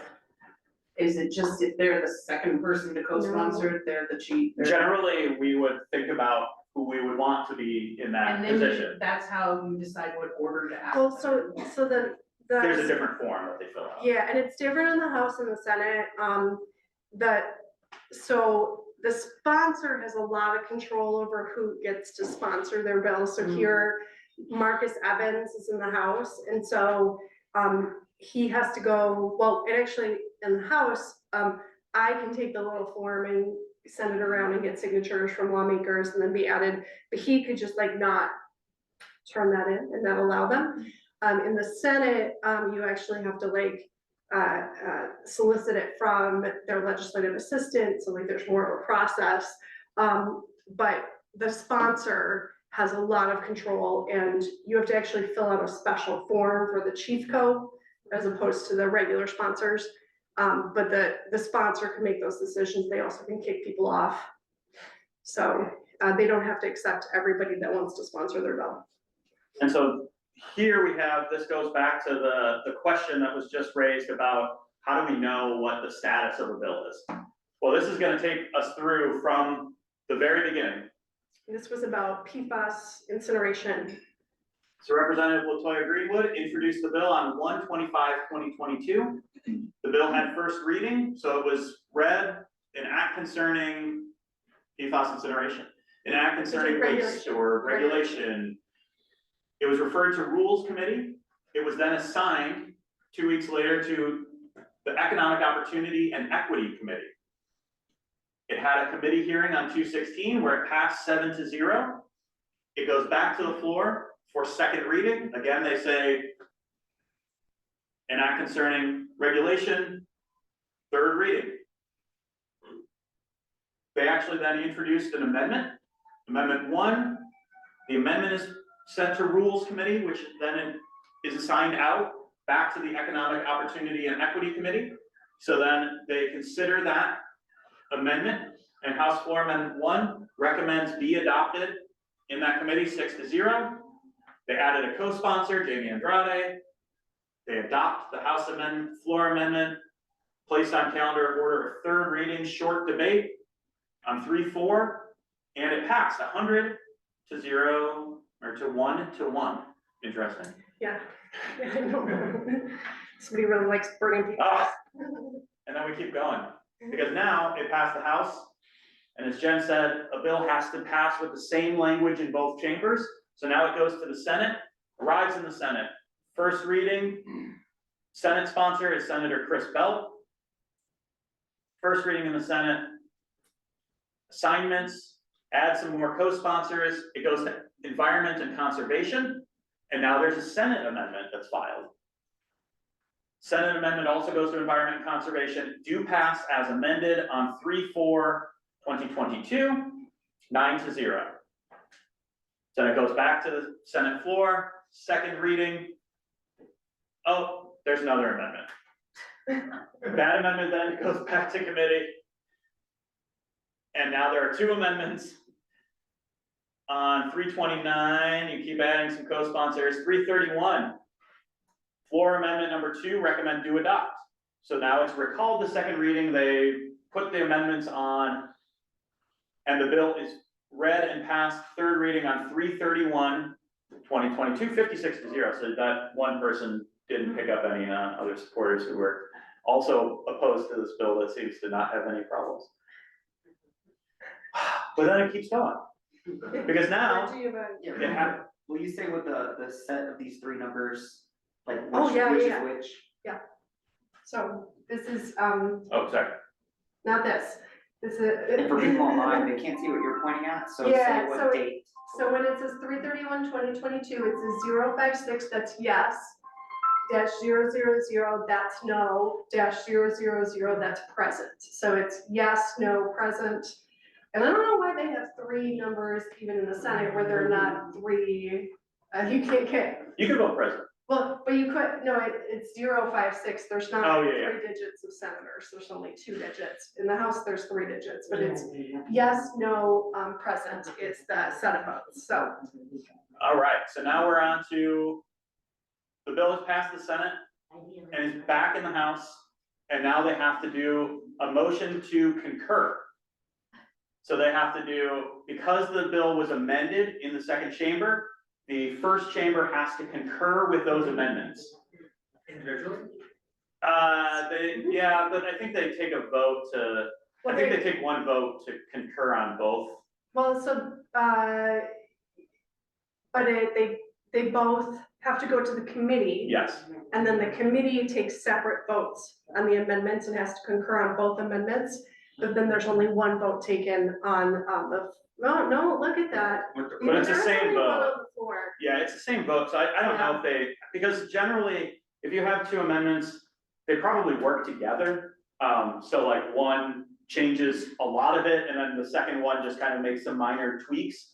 So I feel like if you were voting on the first one, but not the second, it'd be kind of odd, you would have a bill that didn't make sense. We do have a slide about amendments. But I Yes. don't know if we have page and line got a replace, that might be for a. Yeah, well, this, You're nine. so this bill, then even after they voted to concur, you keep adding co-sponsors. Now it has passed both houses on 4/7/2022. It's then sent to the governor on 4/20/2022, and the governor signed it 6/8. So it became law, and the effective date, it was immediate. So it's effective June 8th, 2022, and it became a public act. Yes, So their co-sponsors were added after it had passed both houses? yeah, Yeah, Wow. they just want to be recognized that they support it. yeah. After all the hard work and Chris was. Or maybe they just, they want to add their. And it might have been like on the floor, they like went to add, they said like, oh, sign me onto your bill. It's, I wouldn't be, this seemed to be like a relatively non-controversial bill. So yeah, it probably wasn't a big deal, it wasn't anything nefarious or like trying Which to. is very dramatic. Yeah, and so yeah, bill passed, this is a different bill, but this shows you the board. Green lights are yes, red lights are no. This one passed 62 to 45 with 10 not voting. And yeah, there's a lot of, and you can see, if you want to go back to that one, you can see the 5 names up front. This is Ma, Ortiz, Williams, Gonzalez, Sammons. You can see the title, EPA Environmental Justice. And, they'd be orange if they were present. And, there's a lot of reasons there. They might not be voting, they might not be there, they might just not wanna vote. Some people vote present if they have conflict, if they own a business that deals with X, whatever is being regulated, they can vote present.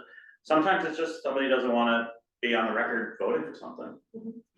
So when it comes to, there's yes, no, and then Present. or they're, Not or they abstained. So does that mean it has to be a majority of the people who voted, or it still needs to be a majority? That's where with the Constitution, she asked about what it needs to be a majority of, and the Constitution says it needs to be a majority of the elected members. So I guess there could be a scenario like if a bunch of people resigned at one time, that might lower the size of the body, but they would just have to But not- generally you yeah. need But it's always, 60 votes it's and, always the full body, so if you've got Except, so it's always a full body, except if it's a resolution, which doesn't have the full effective weight of the law. So a House resolution or House joint resolution only requires a majority of the people who are voting. So if people don't vote on a resolution, it lowers the majority needed to pass it. So, amendments. Bills get amended a lot, and things that we've been talking about, I think that could come across as something sketchy is happening or something untoward, but it's also a thing that happens, and it's the process of working and having these deadlines is that when you have to keep working on something, you have to find a way around the deadline if you're working in good faith toward getting something done. Otherwise, everything after the first committee deadline, you would just say, all right, I'm just gonna go home and stay at home now, and we're not gonna work on this anymore. This one's fun to me. Right, which I'm sure Jen's dog would appreciate if she spent more time at home and not traveling in Springfield. But yes, so instead you have amendments.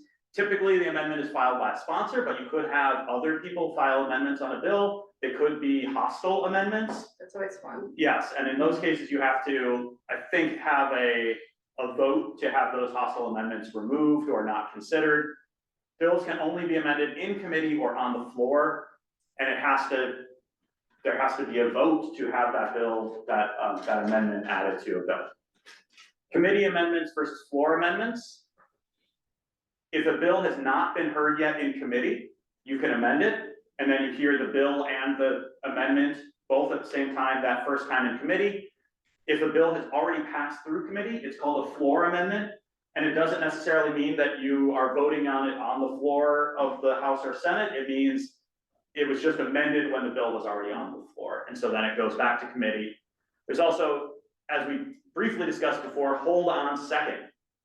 So if a bill passes out of committee, but isn't quite done yet, your legislative sponsor can say, I agree to hold this bill on second, we're gonna keep working on it.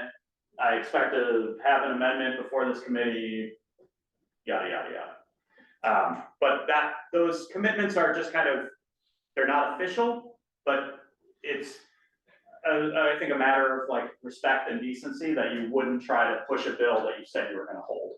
Yes, question? And you might get to this later on, but I'm curious, other hostile strategies other than moving to reconsider, hostile amendments? Are there committees that folks will send things to where bills go to die, rules at the city council? Hostile strategies, yeah. So I I think think, this was the question about the hostile strategies, so, yeah. yeah, so I don't know that Yeah. for advocates, there's definitely things that happen. So for example, when I worked for the Illinois Senate, I staffed the Energy Committee and the Labor Committee. We had subcommittees that didn't have any members assigned to them. If the chair of the committee didn't think a bill was ever gonna get a vote, it was sent to subcommittee, and in my 4 years working for the Senate, I never held a subcommittee hearing. So sometimes, but on the other hand. It's not the case, because there's some Yeah. There's other agree. subcommittees that do have hearings. There were also particularly under Speaker Madigan, things would go to Rules Committee and they would not get released from Rules Committee. Those aren't necessarily things that we can control as far as hostile, those are just more sometimes it was, in my situation, it was dealing with bills that had already been considered and rejected. And so they're like, we already talked about this 3 years ago and we said, no, you keep introducing the bill, but it's just gonna get sent to subcommittee. And I think we have a thing on advanced vocab. And when we Yeah, do we'll get to that, some of let's go that through in some a more little bit. hostile strategies. Is hostile amendment in that? Hostile amendment, no, so that's just what we talked about here with the hostile amendment, and that literally is just like, so, and it's very rare, I Yeah. have, gosh, there's this one time, this is Oh, gonna here's be, the advanced vocab. yeah, there's this one time, this feels like a fever dream when it happened, but like, there was a bill about, like unlicensed zoos. And literally Joe Exotic and Carol Baskin slipped in opposition in support of this bill. This was even before Tiger King happened. With this bill that was dealing with getting rid of unlicensed zoos, a state rep from Southern Illinois introduced a hostile amendment that the sponsor allowed to be added and then like got voted down on the floor. It just was like, and I think it was a strategic move to show people what the opposition and support was for this, but it was a Republican, he was allowed to hostile sponsor a pretty senior Democrat's bill. But that's the only time I've really seen that make a difference, and I think they did it on purpose to make a point about the policy and what was in it, or maybe like defer to the person who had an unlicensed zoo in his district that he wanted to protect. I don't know, it was like, there was a guy testifying, he had overalls on, like, you know, it was a weird time. So, yeah. So I'm a little confused about what a hostile amendment is, like, can you give an example of what that looks like? Okay, so Yes. in my case here with the CTA making it on time, somebody could file a hostile amendment and just say like, I'm filing an amendment on Senate Bill 1 that actually makes it 100%, or makes it 10%, changes it and says like, they just have to meet 10%. So Well, something that kind of undermines. undermines Yeah, the intent of the bill. So that fever dream I just talked about, the bill got rid of unlicensed zoos in Illinois, but the person who wrote this hostile amendment wrote an amendment to keep his unlicensed zoo in his district. And so it just add an exemption for his specific zoo. Interesting. And so, you know, that's not what the sponsor wanted, and yet it came to a floor vote, it was And also, these are things that are like kind of never. very rarely happen. That's why this was like 8 years ago, and I Yes. still think about it. And there's also, and that's also like part of the like decorum of the chambers is like, if you do that so many times, like people just aren't gonna wanna work with you. And so like engaging in those kind of strategies, like there is still, even though like people are throwing things sometimes on the House floor, you know, generally, like these are like common decency things that people don't do. Like the way that you win is by getting enough votes to pass your own bill, not by like these procedural measures to. Well, we could like a few other ones, because that's Yeah. actually a great time for that question. Why don't you do this? Yes, postpone Yeah. consideration. Let's say you need 60 votes to pass your bill. A bunch of people went to lunch who you knew were gonna vote for the bill, so it comes up to the board and you have 58 votes, but there's a ton of not voting. You say, put this bill on postpone consideration, and then you can come back later to re-vote. We've had that happen where a vote was on postpone consideration, brought back, and then failed again. I think if it fails twice, the bill is dead. Yeah. But that does give you an option if something like that strange thing happens, where people are just not present, you can re-vote. Well, Motion to reconsider, we and the previously one- discussed. The thing with this is that on that first vote, it's not recorded into the record. I might take a picture of it, I might take a video, which is you shouldn't do, that's not a recommended advice, you're not actually supposed to have cameras on the floor or taking pictures, but maybe I have a lawmaker on the floor who gets a copy of the vote, but that is not an official vote, it never goes into the record. Or you could see like 3 people didn't vote or voted no, but you thought they were voting yes or Yeah. something, and it But- gives but the that- sponsor an opportunity to talk to those people and say like, hey, But if or you, get back to the floor, you need to vote on this. but if you postpone consideration, it never goes in the record, there's no official record that happened. But then the second time you voted is official. Verification of a roll call. sometimes, particularly if you go to Springfield, you'll look down and you'll see like, there's only like 20 people at their desks. How are they voting on things? If a legislator opposes a bill and that bill passes, and they look over to the other side and they say, there are not enough people for this to have had 70 votes or 60 votes, they could call for a verification of the roll call. What that means is that the clerk of the House or Senate calls out each person voting yes. They do it sometimes very slowly to give people the opportunity to get back to their seat. And if before the end of them reading that roll call, all of the people are back, the bill passes.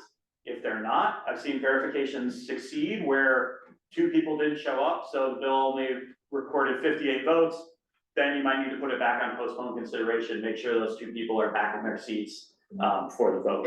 And the Republican, or well, it's usually the Republicans, although I've had the Democrats do it before, but they can call out like, oh, I don't actually think authority's there, and they'll like do some pieces after that. Yeah, I think that when they're done reading the roll call, the person called for verification can say, is such and such present? And then if they are, then they're marked yes. If they're not, they're marked no. It can be a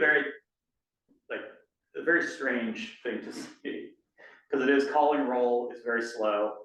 Right outside of the House and Senate chamber in the Capitol is the rail, which is literally a brass rail, and that is where you hang out around that, waiting for people to come in and out of the chamber, talking to legislators. On the House side, you can send in a business card to ask a legislator to come out to meet you at the rail, but that's where you'll find Jen and I often in Springfield. And the Senate chamber is back. Yes, They so were for in the the- last couple of years, the Senate chamber was under construction, and so they were meeting in a different building.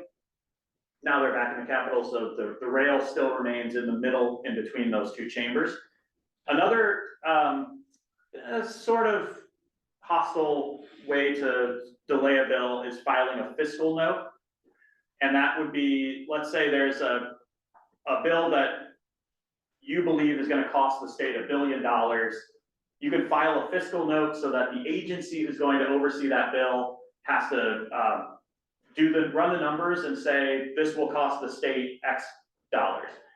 Depending on who the governor is and whether the governor likes that bill or not, the agency may say this costs $0, or they may say it costs $1 billion.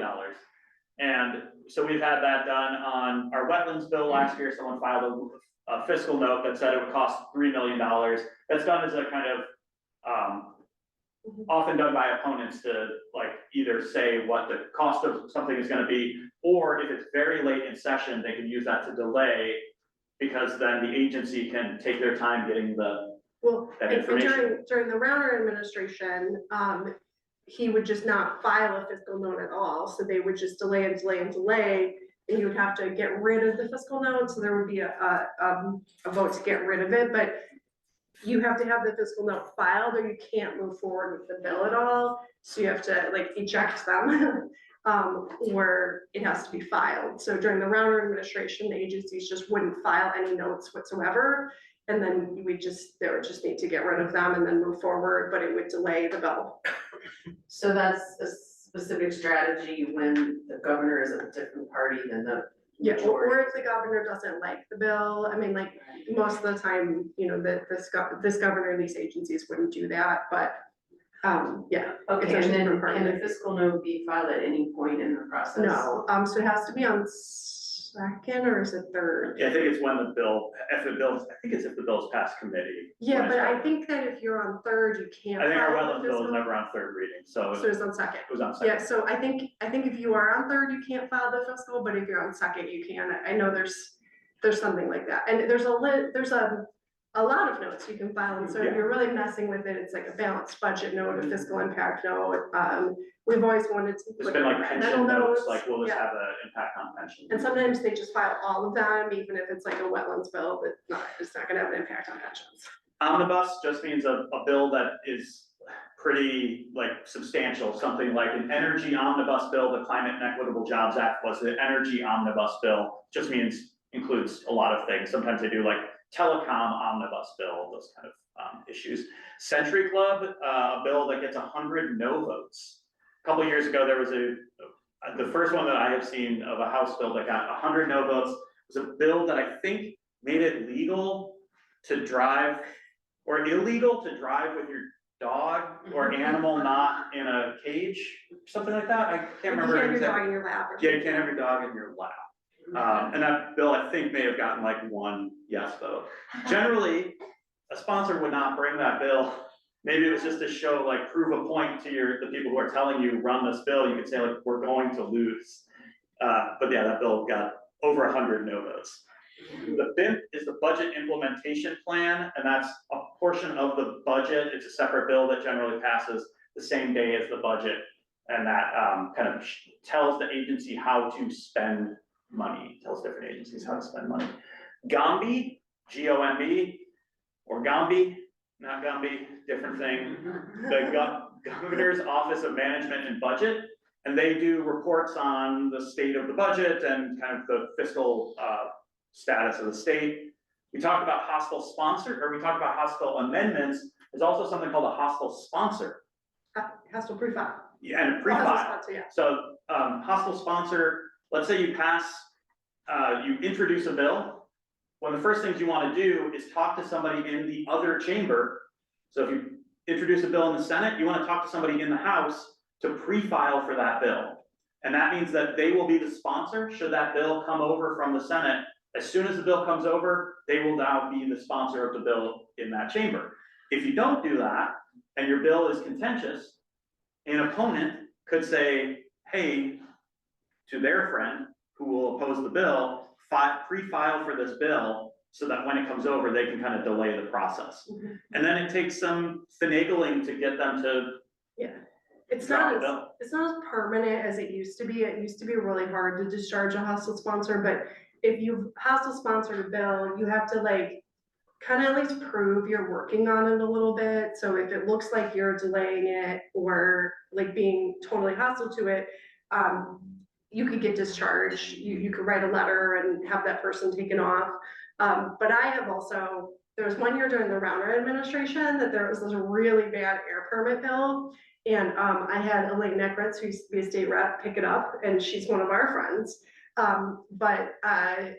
She, she was a hostile sponsor of it, but she went and we actually negotiated the bill. There was something, for those of you who are super nerds, we got standing related to air permits. We got a lot of stuff we liked, and we ended up passing a way better bill than what we started with because she grabbed it and acted like she was going to keep it moving, which we did, and we passed it, and that was an awkward situation.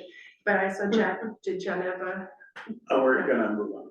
Okay. One vocab question, I've always pronounced this sine die, I don't know. That's Yeah, right, sine right? die. Cool. Somebody asked. Yeah, that's so that's when they declare everything. It's on this next page. Oh, look, there it is. Sine die means the end of a general assembly. Every 2 years, it is a new general assembly. And that's when the numbers of the bills reset, so that we're not up to like 100, Senate Bill 100,000 or something. They reset and start back at 1. It also just means that everything that hasn't passed on that day is dead. That bill is no more, it's gone. I think they have to declare it. So they have to be on the floor and like say, this is happening right now. And there are years where, so like this was probably the day before the second Wednesday or whatever when they were inaugurated. But there have been years where I have seen them do it just when veto session ends in November or even in May, so that the legislature is not required to call themselves back in and they no longer can, and it's now their governor's responsibility. So like if they do that, they're done. They cannot come back for anything once you hit CNI. So. Yep, sine die. End of a session, generally they, adjournment and then sine die. This is also a slide about rules assignments committee, which used to be a place where bills were potentially dead on arrival. This bill, the first one filed, the bill's filed, and it's the first thing after first reading, it's referred to rules committee. And then they add a co-sponsor. This other one is referred to assignments committee. It's the same thing, just they have a different name in the House and Senate. And it used to be kind of where a small committee could decide whether your bill would go forward and move to a substantive committee, or whether it would just remain in assignments or remain in the rules committee. And that was a kind of, without taking a vote, way that a bill could die. Nowadays, every bill gets assigned. Whether or not it gets sent to a subcommittee or ever has a committee hearing is up to the chair of that committee that it gets sent to, the substantive committee that it gets sent to. Why did that change? Because we have a new Speaker of the House. Also, that in the Senate, that happened when President John Cullerton took over in 2008, 2009. He decided that Assignments Committee, I think he renamed it Assignments Committee so that when a bill goes there, it goes there to get assigned to a committee.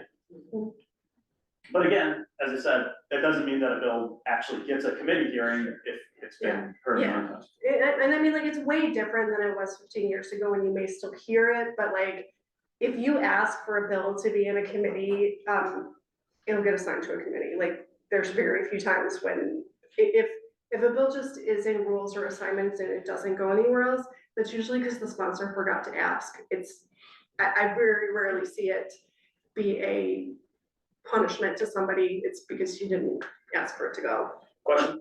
Yeah, so what I'm hearing is that like in the Madigan era and post-Madigan era, was there a lot of difference in either process or atmosphere? It's a little bit of difference. Yeah. So he's asking about the difference between the Madigan and the Welch era. And I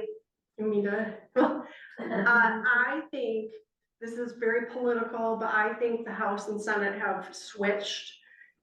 Where the Senate is extremely hard to get things moved through and the House is much easier. And so the Senate used to be a chamber that I could do whatever I wanted in, and now I have a lot of bills just not get heard.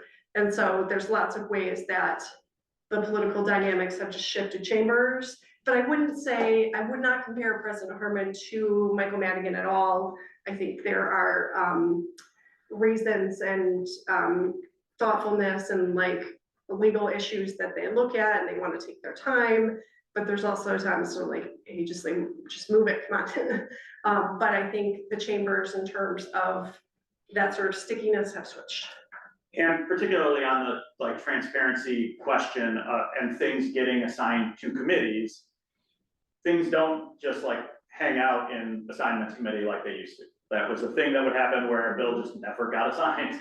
And now things at least get assigned and then somebody else has to make that decision and, or it gets a hearing. And there's not some of the like, you know, probably the most awful Madigan thing that I saw was one year, there was this pro-nuclear, pro-Exelon resolution that they wanted to run through House Environment. And we had a lot of friends on that committee that didn't want to vote on it. So he just told them they had to sub off or vote yes. And so they were all removed, like almost the entire committee was removed and replaced with yes votes. And then it was moved forward unanimously. It wasn't enough for him to just have it be a majority. It was a unanimous move forward of the people who were put onto that committee. And so that was an example, but And that's the kind of thing you don't expect from Harmon. no, and the Senate does it. I mean, like, there's times when. I think there's different rules around replacement in the Senate, where literally, like, in the House, you can be in the building and be replaced. In the Senate, at least when I worked for the Senate, if you were not in the building, you could be replaced, but generally. And, you know, there would be a more fair showing, I think. I think there's at least feels like there's a fairness in a hearing most of the time. Something that can be viewed as nefarious, shell bills. And these bills, thousands of them are filed every year and they do nothing. They are shells. This bill, the entirety of the bill is on the screen right here. It says, this act shall be known and underscored and crossed out. So the word and is crossed out and the word and is replaced. The bill does nothing. It replaces the word and with the word and. So that is a shell bill. This one deals with Mental Health and Developmental Disabilities Confidentiality Act. This is an act concerning civil law. So this would be a civil law shell bill. The reason why these are used and helpful is for those times after a committee deadline has passed, a lot of times what ends up happening is the speaker, the minority leader, and the Senate president in both chambers, they pass these shell bills out of committee just in mass, like 1,000 at a time. And they're passed on a straight roll call, that's, 12-0 roll call, unanimous roll call. And then they move them all to second reading so that they're just there to be used at a later date for whatever broad purpose it says. Civil law, it could be an act concerning fish, then you would have more limited things that you could do with that, only fish things with that. Civil law, regulation, transportation, kind of broad things that at a later date can be amended to do something substantive. But eventually they run out, they run out of shell bills too. Yes, and they do run out of shell bills, particularly of broad distinction, like regulation, like that's it. Everything is a regulation, everything could be defined as a regulation. The reason why that title is important is for constitutional purposes and for legal purposes. If you have a bill that says an act concerning fish and you put an transportation on there, you gotta have some kind of connection to fish. Last year, actually, this came up, there was an error at LRB, our initial wetlands bill, when it was drafted, it was an act concerning transportation. It's not. And it wasn't about transportation, and we were told, you gotta get this redrafted as something else. And we had to redraft it and refile it as an amendment because it was an act concerning regulation or state government or open spaces. It was not an act concerning transportation. A vehicle bill is similar to a shell bill, but this was a bill that did something. This was the Telehealth Act, included athletic trainers in the definition of healthcare professionals, but this bill turned into something else. The local solar, wind, and siting bill. But because this was a act, doesn't say what this was. Oh, yeah, it's probably on there, but. Yeah, I'm not sure what this act was, but so the underlying bill was probably an act concerning regulation. Because of that broad title, it can be used and amended into something else that is a regulation. This bill ended up being the solar, wind, and siting bill, but it had already passed through the processes. It had gone through committee as a telehealth bill. It had gone maybe even past one of the chambers as a telehealth bill. What probably happened here was you had the same bill in the House and the Senate, and if they pass at the same time, whichever chamber gets the bill first, that's the one that kind of leads. So they might just have a bill that's already passed. Or they just gave up. Or they gave up, or they said, we can't pass it out of this second chamber. It can be used as a shell bill, it can be amended, but that's a vehicle bill. So it's already, the other portion of the bill did the bulk of the work. And then it got stripped at the last minute and turned into a solar wind siting bill. Oh, And okay. now it's back to Jen. Yeah, and we only, I'm gonna steal that, and we got 10 minutes before 2 p.m., but if you have any questions, don't worry, if they're in the chat, we'll answer them. We will keep going until there are no more questions left, that is my promise. But I'm gonna buzz through making your voice heard, and I'm happy to take questions, but I'm gonna go right through these. I'm gonna talk about witness slips, testifying in committee, grassroots lobbying, and registered lobbyists. So what is a witness slip? I talked about the committees, we used to file them on paper. It indicates organizational support or opposition to a bill. And it's read before the bill is in committee. It used to be on paper, now you can see them online, you can even see who else filed. My hot take on witness slips. I know it's a very, very popular advocacy tool to do witness slips, and there's a lot of times where we direct people to do witness slips. But witness slips should come second to contacting your own lawmaker, because a lot of people file a witness slip, they think they're done, they check out of there. Your lawmaker will never see your witness slip if you file it. Like, it doesn't go to them. I mean, they may like scroll through all 300 and be like, oh, I see Barbara, but like, they probably won't. So you file a witness slip, it just goes in there, the committee sees it, they see you're opposed or support, they don't hear from you. So unless you're contacting your lawmaker, that's the #1 thing you should do. Witness slips should always be paired with contacting your own lawmaker. And there's times where I will not tell people to file witness slips because sometimes I want to highlight key partnerships. So if I ever agree with the Farm Bureau on a bill, I may not want a whole lot of witness slips because if there's 100 witness slips, if there's 30 witness slips, they don't read them individually into the record. They'll just say, let's waive the reading. You guys look at it themselves, and the lawmakers may never see that. And so, it's an important grassroots tactic to show a lot of support. There's times where I've used it to real positive, but we use it sparingly when we want a lot of people to do it. Like if we put it online or that sort of thing, there's only certain time to do it for key bills to really show support for something. We don't do it for every bill.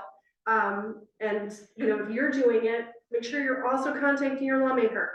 Those actions should always be paired together, or your lawmaker's not hearing from you, you're not using your voice effectively enough. But that being said, we'll have a little more on this. This is how you file a witness slip. It's ilg.gov. There's a piece that says GA dashboard. I highly recommend just like go do it right now before you have to do any witness slips. Go log on and put your information in there, because if you ever screw something up, like you put opposed when you meant support, the only way to change it is if you're logged on. If you did it as a guest, you can't change it. You can call the staffer, but it's real technical. But if you log on, you can change your witness slip at any time, and believe me, I have. And so, normally you're gonna get a link from an advocacy organization that's gonna take you right to the bill, but if you need to find it, there'll be a list of committee hearings, you'll find the committee, this is environment, you find the bill, this is about milkweed, and then you file the witness slip. And another piece of advice that I'm gonna give you, this is where your name and information goes. I recommend if you're a volunteer for an organization that you want to showcase, I recommend you put this in firm, business, or agency. Under representation, I would only do this if you're authorized to represent that organization. If you're giving advice to a lot of other groups, I would put NA or self. I am not your lawyer, even though I am a lawyer in this, but I would be cautious about representation here, because while this doesn't entirely matter, like if you put representation here and you were not registered to lobby to that group, it could be used as evidence that you were lobbying when you should not have been. And so I would not put representation with a specific group unless you are registered or you're a complete volunteer, completely unpaid, allowed to do it for that group. And it's totally fine to put NA or self, but you can put it here and this will also show up. So if I put Sierra Club volunteer, if I put, Climate Reality Project here, it'll show up, and then this will just say NA or self. And then you can put your position, you can do proponent, opponent, or no position. Most of you will never do no position, but there's sometimes I will, especially if I've done opponent in the past and now I don't care because we've negotiated it out, or if I've come to some compromise. Then there's oral, written statement, or record of appearance only. Most of the time you're going to be record of appearance only. I'm going to go through testifying in committee, in which case you would put oral, and I'm going to go through how that goes. You fill out this, you'll get this. If you have logged on, you don't have to do the CAPTCHA. So if you're ever invited to testify in committee, this is my very quick tips. You choose oral on the witness slips. It doesn't mean that they have to let you testify. This is not public comment for city council. They can just say no. They can say nobody can testify. They can do whatever they want. Usually they don't do that, and they at least allow someone to testify.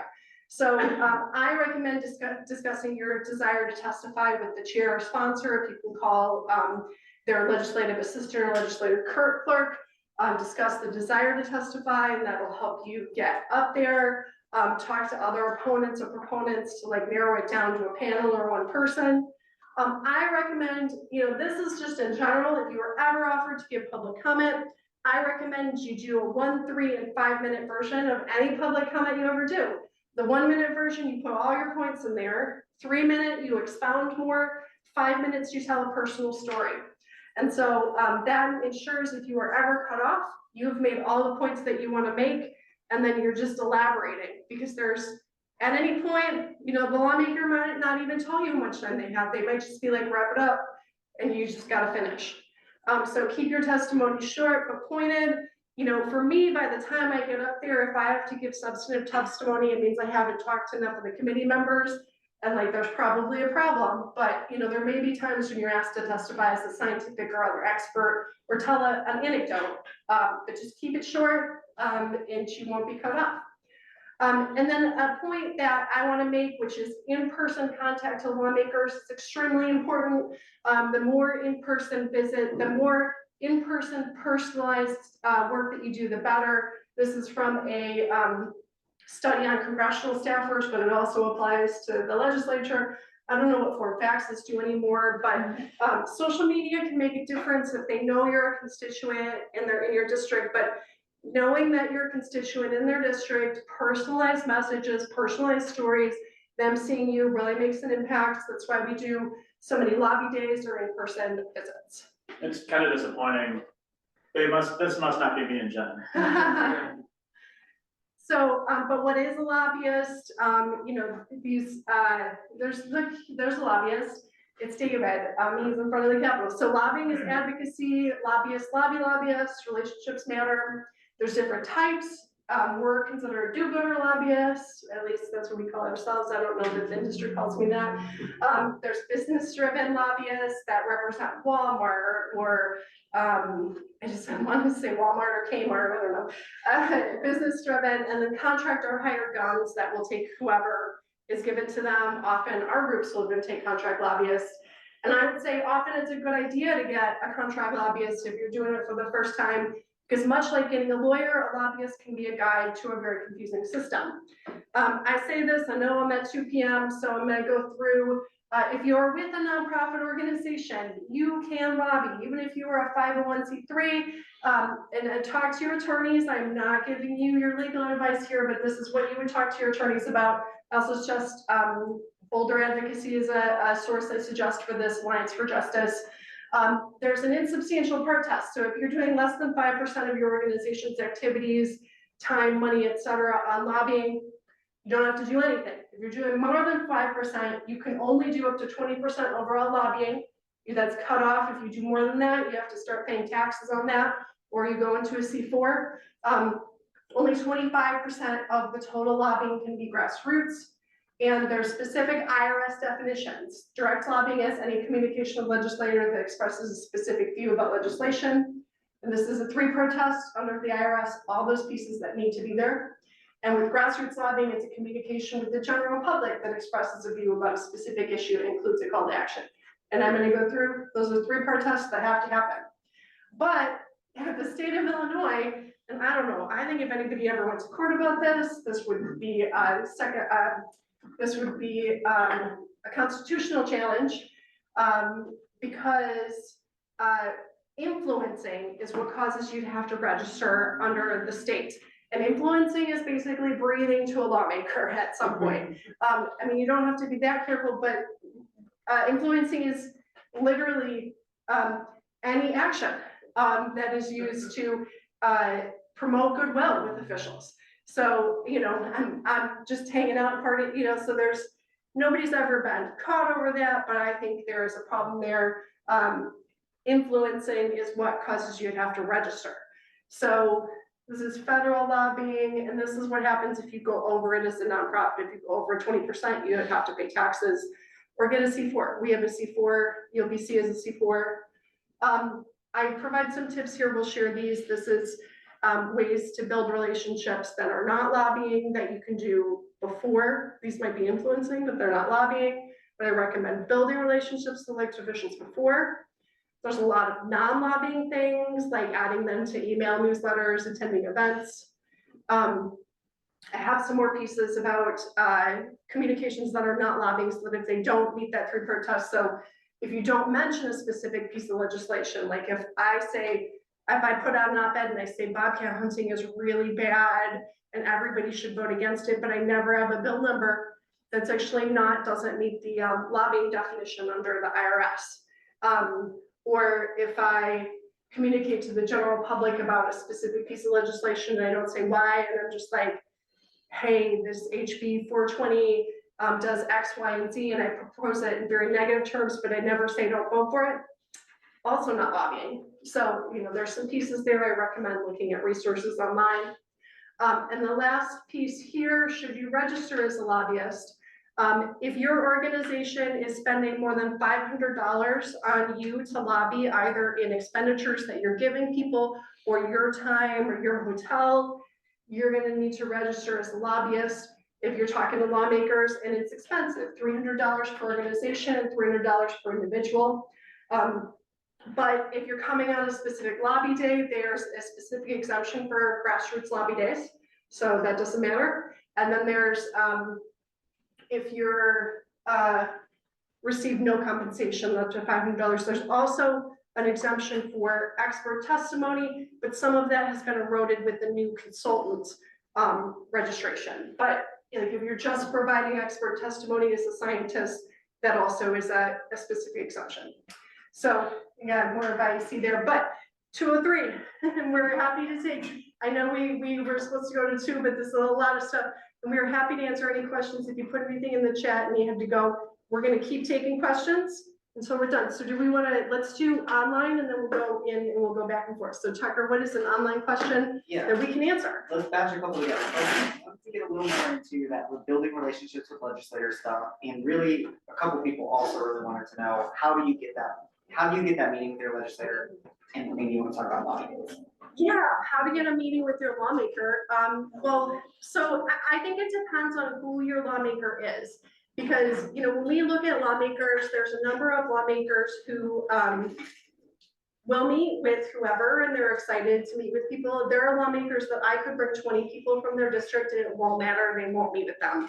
And, you know, that's just who they are. I think there are fewer and fewer of them, especially as we get more in the technology area, and they can be called out for that sort of behavior. But most lawmakers will meet with constituents. I think it's like asking first at the right time, because like if you are asking in May to meet with a lawmaker back in Chicago, they're gonna say no, and they're right to say no, because they're not here and they need 6 nights a month to see their family, you know, that's just not fair. But I think, you know, calling the district office, having a specific reason for it, and if they're just not replying to that sort of stuff, follow them on social media, figure out when they're gonna be at town halls. Some of them will do coffees, some of them will be at events, invite them to your events. It's all ways to do stuff even before there's an ask.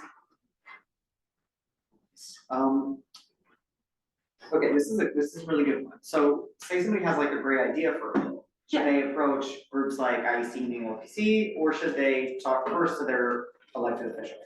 Yeah, so I mean, I don't know that it matters sometimes who you approach first, whether it's your elected officials or an advocacy group, but I always recommend not going in alone and trying to figure out if there's an advocacy group working on stuff, but that might be tough.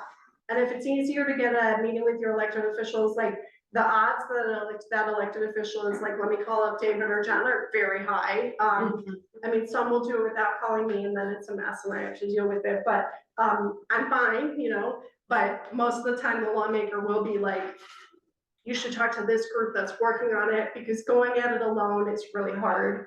And if you can work with people, that's the best. Yeah, and just for general organizing principles, like talking to Generai, we could direct you to, oh, this group is already working on that, or this legislator is already interested in that, versus if you start with saying to your specific legislator, they might just say, no, I'm not interested, because it might not be their thing, but there might be someone else who is. This is a two-parter about schedules. One, broadly speaking, how does the average person try to keep up with the schedule, given how chaotic and sporadic it is? And separately, is there a calendar for the House and Senate committee hearings? Like, is there a page where we can, on Thursdays at 3 p.m., it's House Energy and Environment, you know? Yeah, so scheduling is rough, and I mean, this is why lobbyists have jobs. Because often it doesn't follow the scheduling. Even if a bill is scheduled to be in a committee, the way I know is because I'm talking to the sponsor about whether it's coming up or not, and I know whether they're gonna call it, unless I really oppose it and they don't wanna tell me. But most of the time, I know if I'm calling the bill or not that day. And so, like, I have an idea, and then I can share with all of you what I think is gonna happen. But there's not a you know, like even when a bill is scheduled for committee, doesn't need to happen that day. So I think it's just like listening to advocacy groups and the information they give you will give you more information about what the calendar will be. Cause like, I know more about the calendar, maybe even sometimes than some of the committee members that'll be there that day. Which I don't know, you know, you know, there's not, the trains are not on time at the legislature either, so maybe that's David's next. Right, yeah, and then you could have things scheduled. We know that certain committees are scheduled for certain days, but that doesn't mean that they're going to meet because they might not have any bills that have been assigned to them. And so there's some inconsistency there. It's not necessarily a thing that you can set your watch or your clock by, Nope. unless it's a magic clock. Yeah, do we wanna take Yeah, let's anybody bounce to the in the room? Yeah, question? Back there, did you? Okay, cool, I just really quickly, it sounds like we've been waiting a long time for the ILGA.gov site to be overhauled. And you said it's coming soon, does that mean this session, does it mean this Well, decade, like? So there is a beta version up right now that you can hit, but like it even has like AI on it and stuff. I was wondering about that. But like for example, I don't know, we typed a question in there when we were playing with it, and it was like the answer we got back was, "I'm sorry, I'm confused," like literally. And so it's not ready yet. But it's Yeah. on the horizon. It's on the horizon. It's on the horizon that they're gonna do something. Will it be better? Crossed. Thank you. Can only be. Yeah. An AI related question. Has there been an AI tool created to synthesize bills for like that initial research? Yeah, well, so they're trying on the beta version to have that AI, but the thing that makes me nervous, why people are good for reading legislation is that, one of the reasons the website is so bad is that when bills get introduced, they put in existing law. And so like if I look up the word compost, it'll show me 50 compost bills, of which 40 have nothing to do with compost, but they're existing law that's just copied in there and have nothing to do with compost. And I don't know how AI is gonna tell the difference between, like they have to compare it to existing law, and then be like, oh, this is proposed law, and oh, this is the subject. And so it's difficult for the website, it'll be difficult there, but it'll be interesting. And I've seen I've seen this sustainability tool that's been looking at like labeling in AI of sustainability and looking at laws. I think AI legal advice is probably not something that you should take. So. Well, and I think to Jen's point, if there's a bill that's 900 pages and it has 5 changes in it that are tiny underlined things, what is AI gonna tell you that bill does? Is it gonna tell you everything that's in the 900-page bill, or is it gonna tell you what the 5 changes are? So I think there are things that need revisions. I'm sure that there is someone better at AI than I, but if you're skilled at looking through it, you can look through that and know quicker than you could type it into AI what the bill does. But that said, I know that there are other bill tracking software that probably uses AI to attempt things, but I've also found the results may vary on that, and you may just get inundated with emails that the service thinks are important to you, but they're not. Yeah. Okay, we've got a couple procedure questions and then a couple lobbying questions. Can sine die happen any time? Who decides when it happens? Yeah, so the Senate President or Speaker of the House would get on the floor and say that it's happening. So like they could go do it like tomorrow. They could go on the House floor and do it, but they literally would be done and they would have no ability to call the legislature. Because like I said, I have For 2 years. Yeah, for until the next inaugural happens. And so like I have seen them do it like in the Rauner years. There were times when they did it much earlier than like a veto session, and that would require the governor to call them in. Like they can no longer call themselves in. But I have seen it done earlier than the day before it done, and I've seen them do it proactively, declare it on the floor in a ceremonious way, but I haven't seen that in a while. Right, bills languish in rules or assignments and session ends, what happens then? Yeah, well, so that's where it said, it'll say like rule for, when Bill, so he asked a question about when. Yeah, Rules or seconds, yeah. so I think if when session is over, May 31st, and I give the example that when I was on staff, I had a bunch of bills, so it could be 100 bills one day that were in file folders.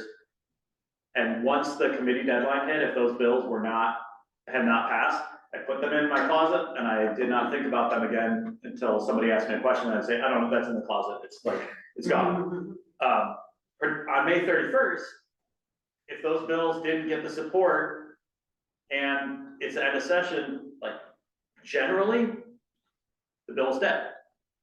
If it stayed in rules, it's dead, and then won't, like, unless something revives it, like you get the support that you need to pass your bill. And they may ask you to then file an amendment partially because of those procedural issues, that if a bill is on second reading or third reading, if it hasn't even made it to second reading, you have to have certain days of readings that are constitutionally required. And so some of those constitutional requirements make sure that a bill is like functionally dead, even though it is, could conceivably like still get a vote. But just, it's very difficult to revive something after May 31st. Yeah. Will legislators check the witness list before a bill is voted on? No, I mean, they might Sometimes, so Yeah. what generally, and I'm, again, going back to my time on staff, like I would write the bill analysis and I would put the groups that were in support. I generally wouldn't put plus 100 random people from the state of Illinois, maybe, or who had access to the website, because you can't really tell where those people are from, like, They're real. are they relevant to the person voting on the bill, because they might not be from the district. The way that they know that you're from the district is you say, my name is Joe and I live in your district, and you call the office or send a note. And so I think generally, like with personal witness slips, they probably don't, but the organizational witness slips are relevant and end up often on the bill analysis by whatever staffer is staffing the bill. And- There was a question in the room as well. And then I should with that, like, so every lawmaker gets this little like tablet in committee, and the tablet in committee, they can scroll through the witness slips if they want, so they can see them much like we can at home. Like, will they look at that? Who knows? But then they also have, each caucus chamber has like a private analysis that they do that is not public, nobody can get a hold of, and that might have a list of organizations, but it's not gonna have like David said, your list of 100 names. But it might have IEC, it might have the Farm Bureau, et cetera. But that's why, I think witness lists, it's so exciting to have that opportunity and be able to see these numbers grow. But like when it comes to being like the best advocacy tool, I do not think it is that. And I think we need to be really cautious of it being an advocacy tool that is like, what word am I looking for? Like a placebo for advocacy, Right. where it's something where we feel like we did something and we got hundreds of people, but they didn't go to the right place. And I worry a little about that. So it's a tool, it shows excitement, but also contact your lawmaker. Right, and the contacting, like the direct contact is a thing that, like, having staffed legislation and staffed specific legislators, they will know, like 100 people call my district staff about this. We brought a stack of witness slips of letters, action yeah. alerts to a legislator who then said, I can't vote for this because I got 100 people in my district. And yeah, literally, I-55 widening bill, we literally printed out and brought action alerts that people had filled out that were from their constituents, and we brought it to a lawmaker, and like right before a committee, and she held it up and it was just like, these are all people in my district. I looked through them, they're all people, they want me to vote no. I guess I gotta vote no on this bill that's in this committee. And that was what changed her mind, was this thing that we handed her right before she went in with real names and addresses of people that we printed out. And so like, that's the thing that makes a difference. there was a question in the room. Was it answered or? What's This your is just buffer? a quick question. It sounds as though if you develop a bill from your organization, and it doesn't pass the first year, and then you get more other organizations to support the same bill, basically the same wording, then eventually it may pass. Correct. Well, It could. so I think, power analysis is its own other workshop, and we've actually done a training on that before, but it's been a couple of years. But like, if I bring on ELPC to a bill, I love ELPC, but we got the same friends. Right. And so if I'm bringing on organizations that all have the same people, and it's the same people talking to each other, I'm not bringing anything new on. And so I do think coalition building is really important, but to me, like, for example, we're working on this river access bill right now, and we're reaching out to hunters and fishermen who have different constituencies than we do to expand to the lawmakers that they're reaching to.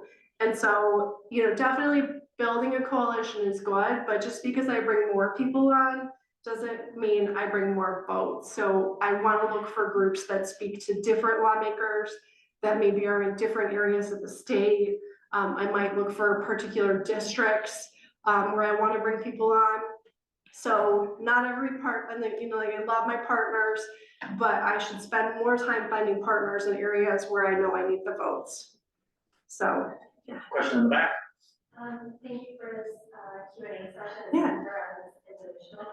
My question is on the story that you previously shared, when you printed out that stat. What was that? The only witness list? Yeah, so she asked about the story I told about the stack. So we have IEC, EOPC, what? Step back a little bit. Oh, because you can't see me at all. It's just, this is like in committee, there's a real awkward angle to, Right. yeah, it's like right up your nose when you're testifying in committee. I like to adjust a little bit. But she asked about the story I told about what we handed the lawmaker. So we have action alerts that are through our website that you can just put your name and address in. You can even alter the action alert to have a little bit of personalization. EOPC has it, Sierra Club, lots of groups have it. We actually, so like dirty little thing, the Senate does not have email addresses anymore for most of the Senate Democrats. I don't know why, some choose to have them on their own, that's really great, but a lot of advocacy systems, like we use Every Action, there's also like Salsa, there's other ones. A lot of them are broken because the Senate Democrats don't have email addresses. And so we physically print out all of the action alerts that we get and distribute them on a weekly basis to Senate Democrats to ensure that they get it.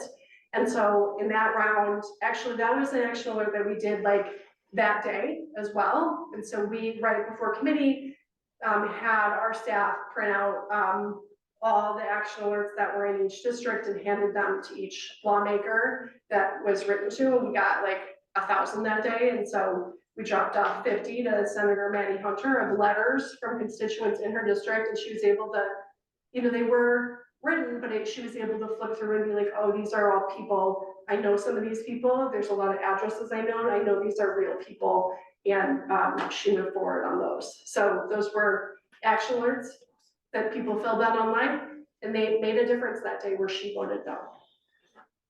So. Anyone else? Hey, go ahead. I would just want to speak to the appropriations bill process that happens kind of. No. Secondarily to an initial bill passing, and the one that I have in mind as part of this question from this most recent legislative session was the Illinois climate education bill. Which now has to go into the appropriations part to have.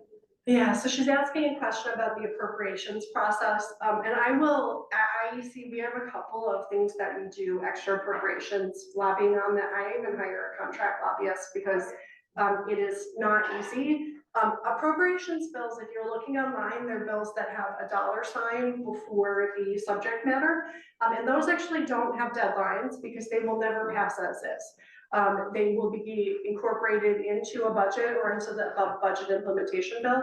So, you know, like the secret with some of them, and like there's lots of different appropriations committees, and the secret of some of them is getting them heard in a committee, which like they don't, you know, they really focus on on agencies and that sort of thing. You know, if I'm working on a budget bill as a grassroots advocate, the thing that I do, you know, there's 3 budgeteers, and that's in the House leadership. It's Cam Bucker and 2 more than I'm not remembering, but it was announced who the House budgeteers are. There's also the appropriations chairs. I would make sure they know that I want the money. It helps that the agency is asking for that money, because if the agency is not asking for that money and it's just you're not gonna get it. So they're sort of getting the agency to ask for it, getting the budgeteers to know that you want it. And you can even, I've got money appropriated to an agency that they didn't want, so they just chose not to spend it. So having the agency really involved is very important. And then, yeah, I just, there's a lot where right now there's a $3 billion budget shortfall unless you have a revenue source. It's gonna be a real tough budget year, and budget items are not easy, but just keep at it, because there's gonna be a time where it will be. Yeah, that's a thing that I never had to work on when I was on staff, and thus never really learned. But there's also the process kind of starts with the governor's proposed budget, and so getting things into that proposed budget from the beginning, so having an agency who is interested and then having it in the agency's proposed budget is huge. Yeah, that's the most important step, is the Yes. agency being interested in wanting it as well. And But if they yeah, don't, if they don't want it, you're not gonna get it. So, yeah. You can tell me your perspective, but I've gone to lobby day, and legislators are busy, they have meetings, they can't be with you. But if you go to one of the community events, they'll have a community event for a half hour, and 2 people will be there. Yeah, So if you really want to chase after legislators, it seems you should do it more on a local level, because you could actually have a conversation with them. so, I think it depends, because every lobby day is different. And so, you know, like, we just had a lobby day January 7th, which, like, nobody else was there. And I felt like I heard from a lot, like, I heard from a number of people that they had a whole hour-long meeting with their lawmaker, because they were doing nothing. You know, we often get comments on our lobby day survey that are like, why don't you schedule this for a day where they're less busy? I'm like, I don't know how to pick that. But, I definitely think the district office can be you can have a way better experience if you're doing those coffees, the town halls, if you try to set a meeting. But a lawmaker also, on that end, they could just like they could not have a coffee or town hall. They could say no to a meeting with you. And then if you are there facing them down in the Capitol, they gotta talk to you. So like there's reasons, like definitely district office, place to start. But like, especially once you get into April and May, you more urgently need something, your lawmaker's not gonna be in their district office. And so then you do have to find them in Springfield. And then you gotta deal with the quick minute, but at least they saw you. And if they've been saying no to you for, you know, from June to February, they've been saying no or putting you off, they gotta look you in the face. And, you know, I have some tactics when we're doing big lobby days, you know, like there's been times where I've, you know, like I've seen a lawmaker going into an elevator and I've been like, or like I know they have to go up an elevator and I'll have somebody staged down there and I'll be like, tell me which elevator they're coming up so I can, you know, so we do our best. We can't get everybody, but definitely that whole range, district office or they have their things. I totally agree with the district office better, but it's not always a possibility. And that also does, like, that helps with relationship building, that like they know this guy's gonna show up at my district office. I know it. He does it every month, or he shows up at this event, he wants to talk to me about X. And it becomes like, there's a way to do this tactfully where you can have conversations about a thing and they know that you're the guy on that issue. But I think also the lobby day, while it is sometimes overwhelming, is also like a display of force and interest that people around the Capitol know it's Environmental Lobby Day. There's gonna be people here, and that's like, the environmentalists are here, and there's 300 of them or 400 of them. And it becomes a thing that people are talking about that they know. Yeah, those are different reasons for all of them, but it's personalized. And I would just say they're less likely to be able to avoid you if they're in the Capitol. So, yeah. Okay, some lobbying questions. This one says, my understanding is that Illinois also requires registering to lobby for local and county officials. What are your thoughts on that? Yeah, so, they recently preempted everybody except the city of Chicago. So the city of Chicago has its own lobbying process, but, it was getting into a situation where you needed to register with MWRD in Cook County, DuPage County, and they were doing wild things like making you report every text message. But now it's just that system, and yes, like, but it's still the same expenditure. So if you're just like a person talking on behalf of your neighborhood to your city council member, like you should not have to register. But if you're spending $500 or more, either in your time of your salary, of travel costs, to talk to elected officials, and this is any local elected official as well, you should register to lobby. And you don't need to report the conversations you have to the state, but you do need to report whenever you spend any money.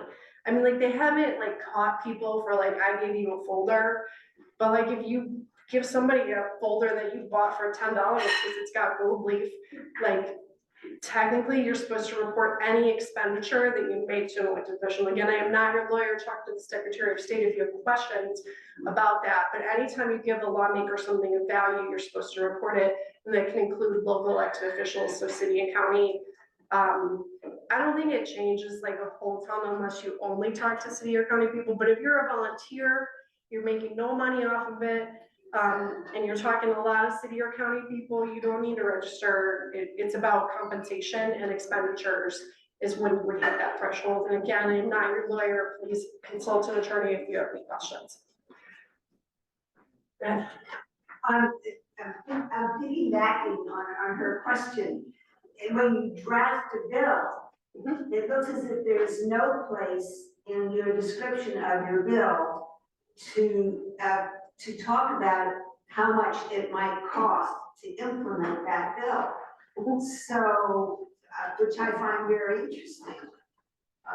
Yeah. So at what point does that come into people's thinking? So she asked a question about when the costs come into play with respect of a bill.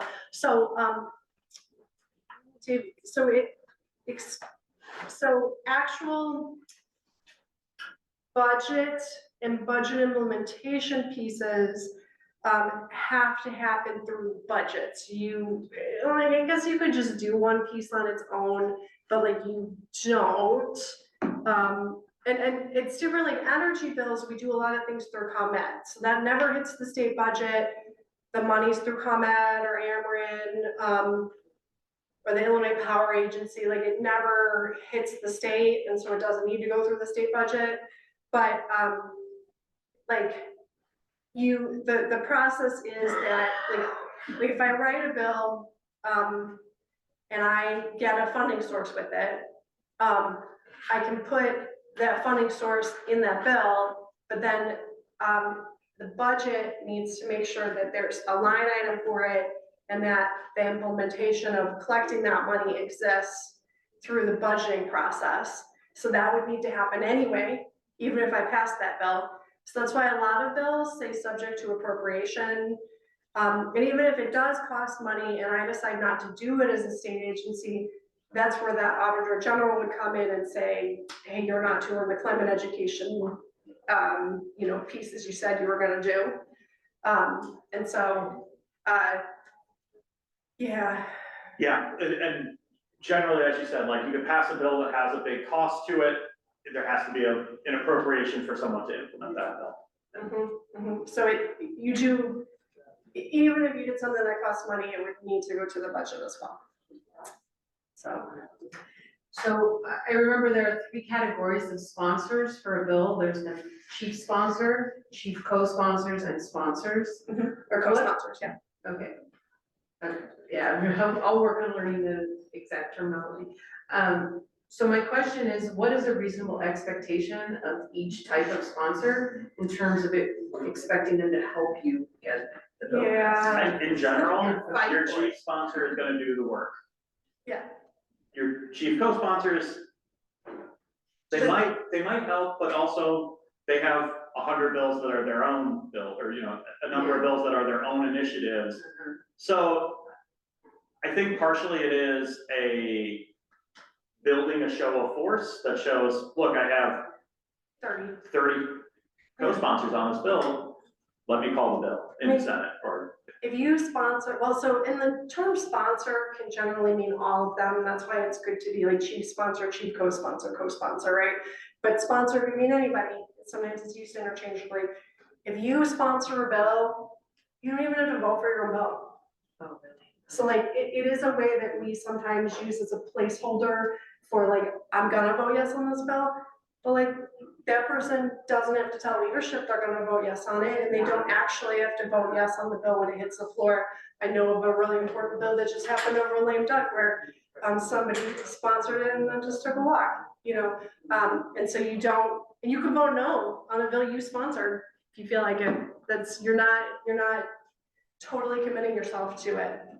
Right, but if someone agrees to be the chief sponsor, is it understood on that legislator's mind that they're gonna fight for the. So, you know, there's different reasons why I choose different sponsors that I work with. And I like to work with, I like to diversify our portfolio in terms of who we work with.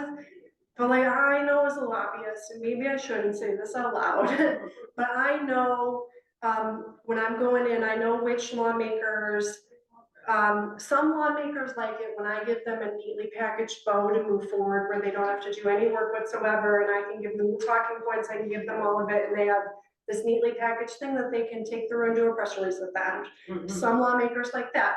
Some lawmakers don't even like want me in their room and they want to do it all on their own. They want to be the person that does it. Sometimes we're in partnership together. Some lawmakers will work really hard to lobby other lawmakers. Some lawmakers will do nothing. And so understanding what role you want your sponsor to play, the chief sponsor, is important. And you can talk with them about that.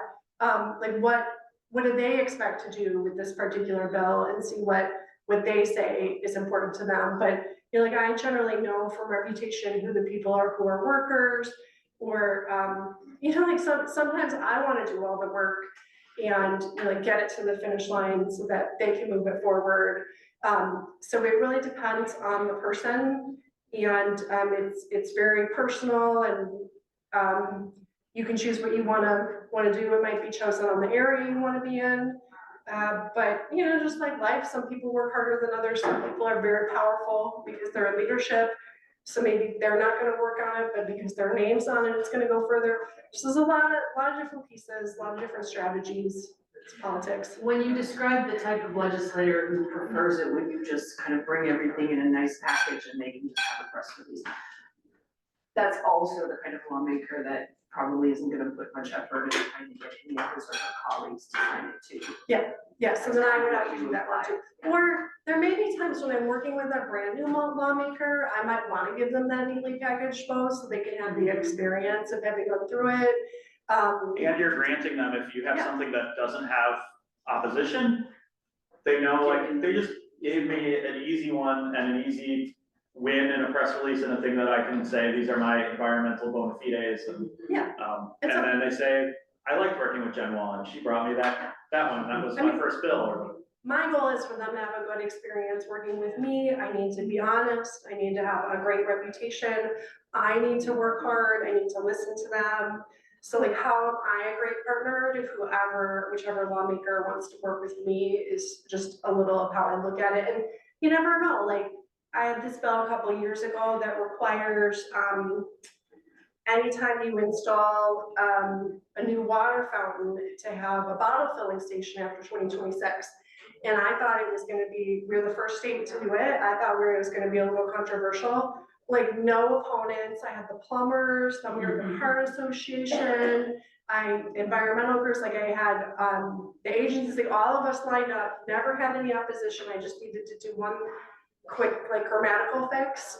And I had picked lawmakers that I hadn't worked with before, but they had a great time on their bill. It even passed, it got some press. And we hardly had to do anything, but that wasn't what I was thinking going into it. I had picked some lawmakers I thought were gonna wanna work, and I didn't need it, because it just went. You So- said a few moments ago that you really want to be a good partner to Mhm. lawmakers.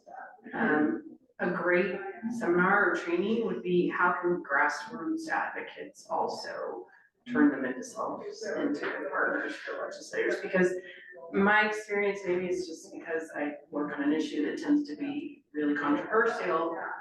A lot of legislators don't, it's really hard to get them to see us as their allies and not just somebody that's a group of people that's gonna yell at them and embarrass them. Yeah, well, I mean, I think that the environmental community has been seen that way too, and I think it's taken a bit to work our reputation up to be, you know,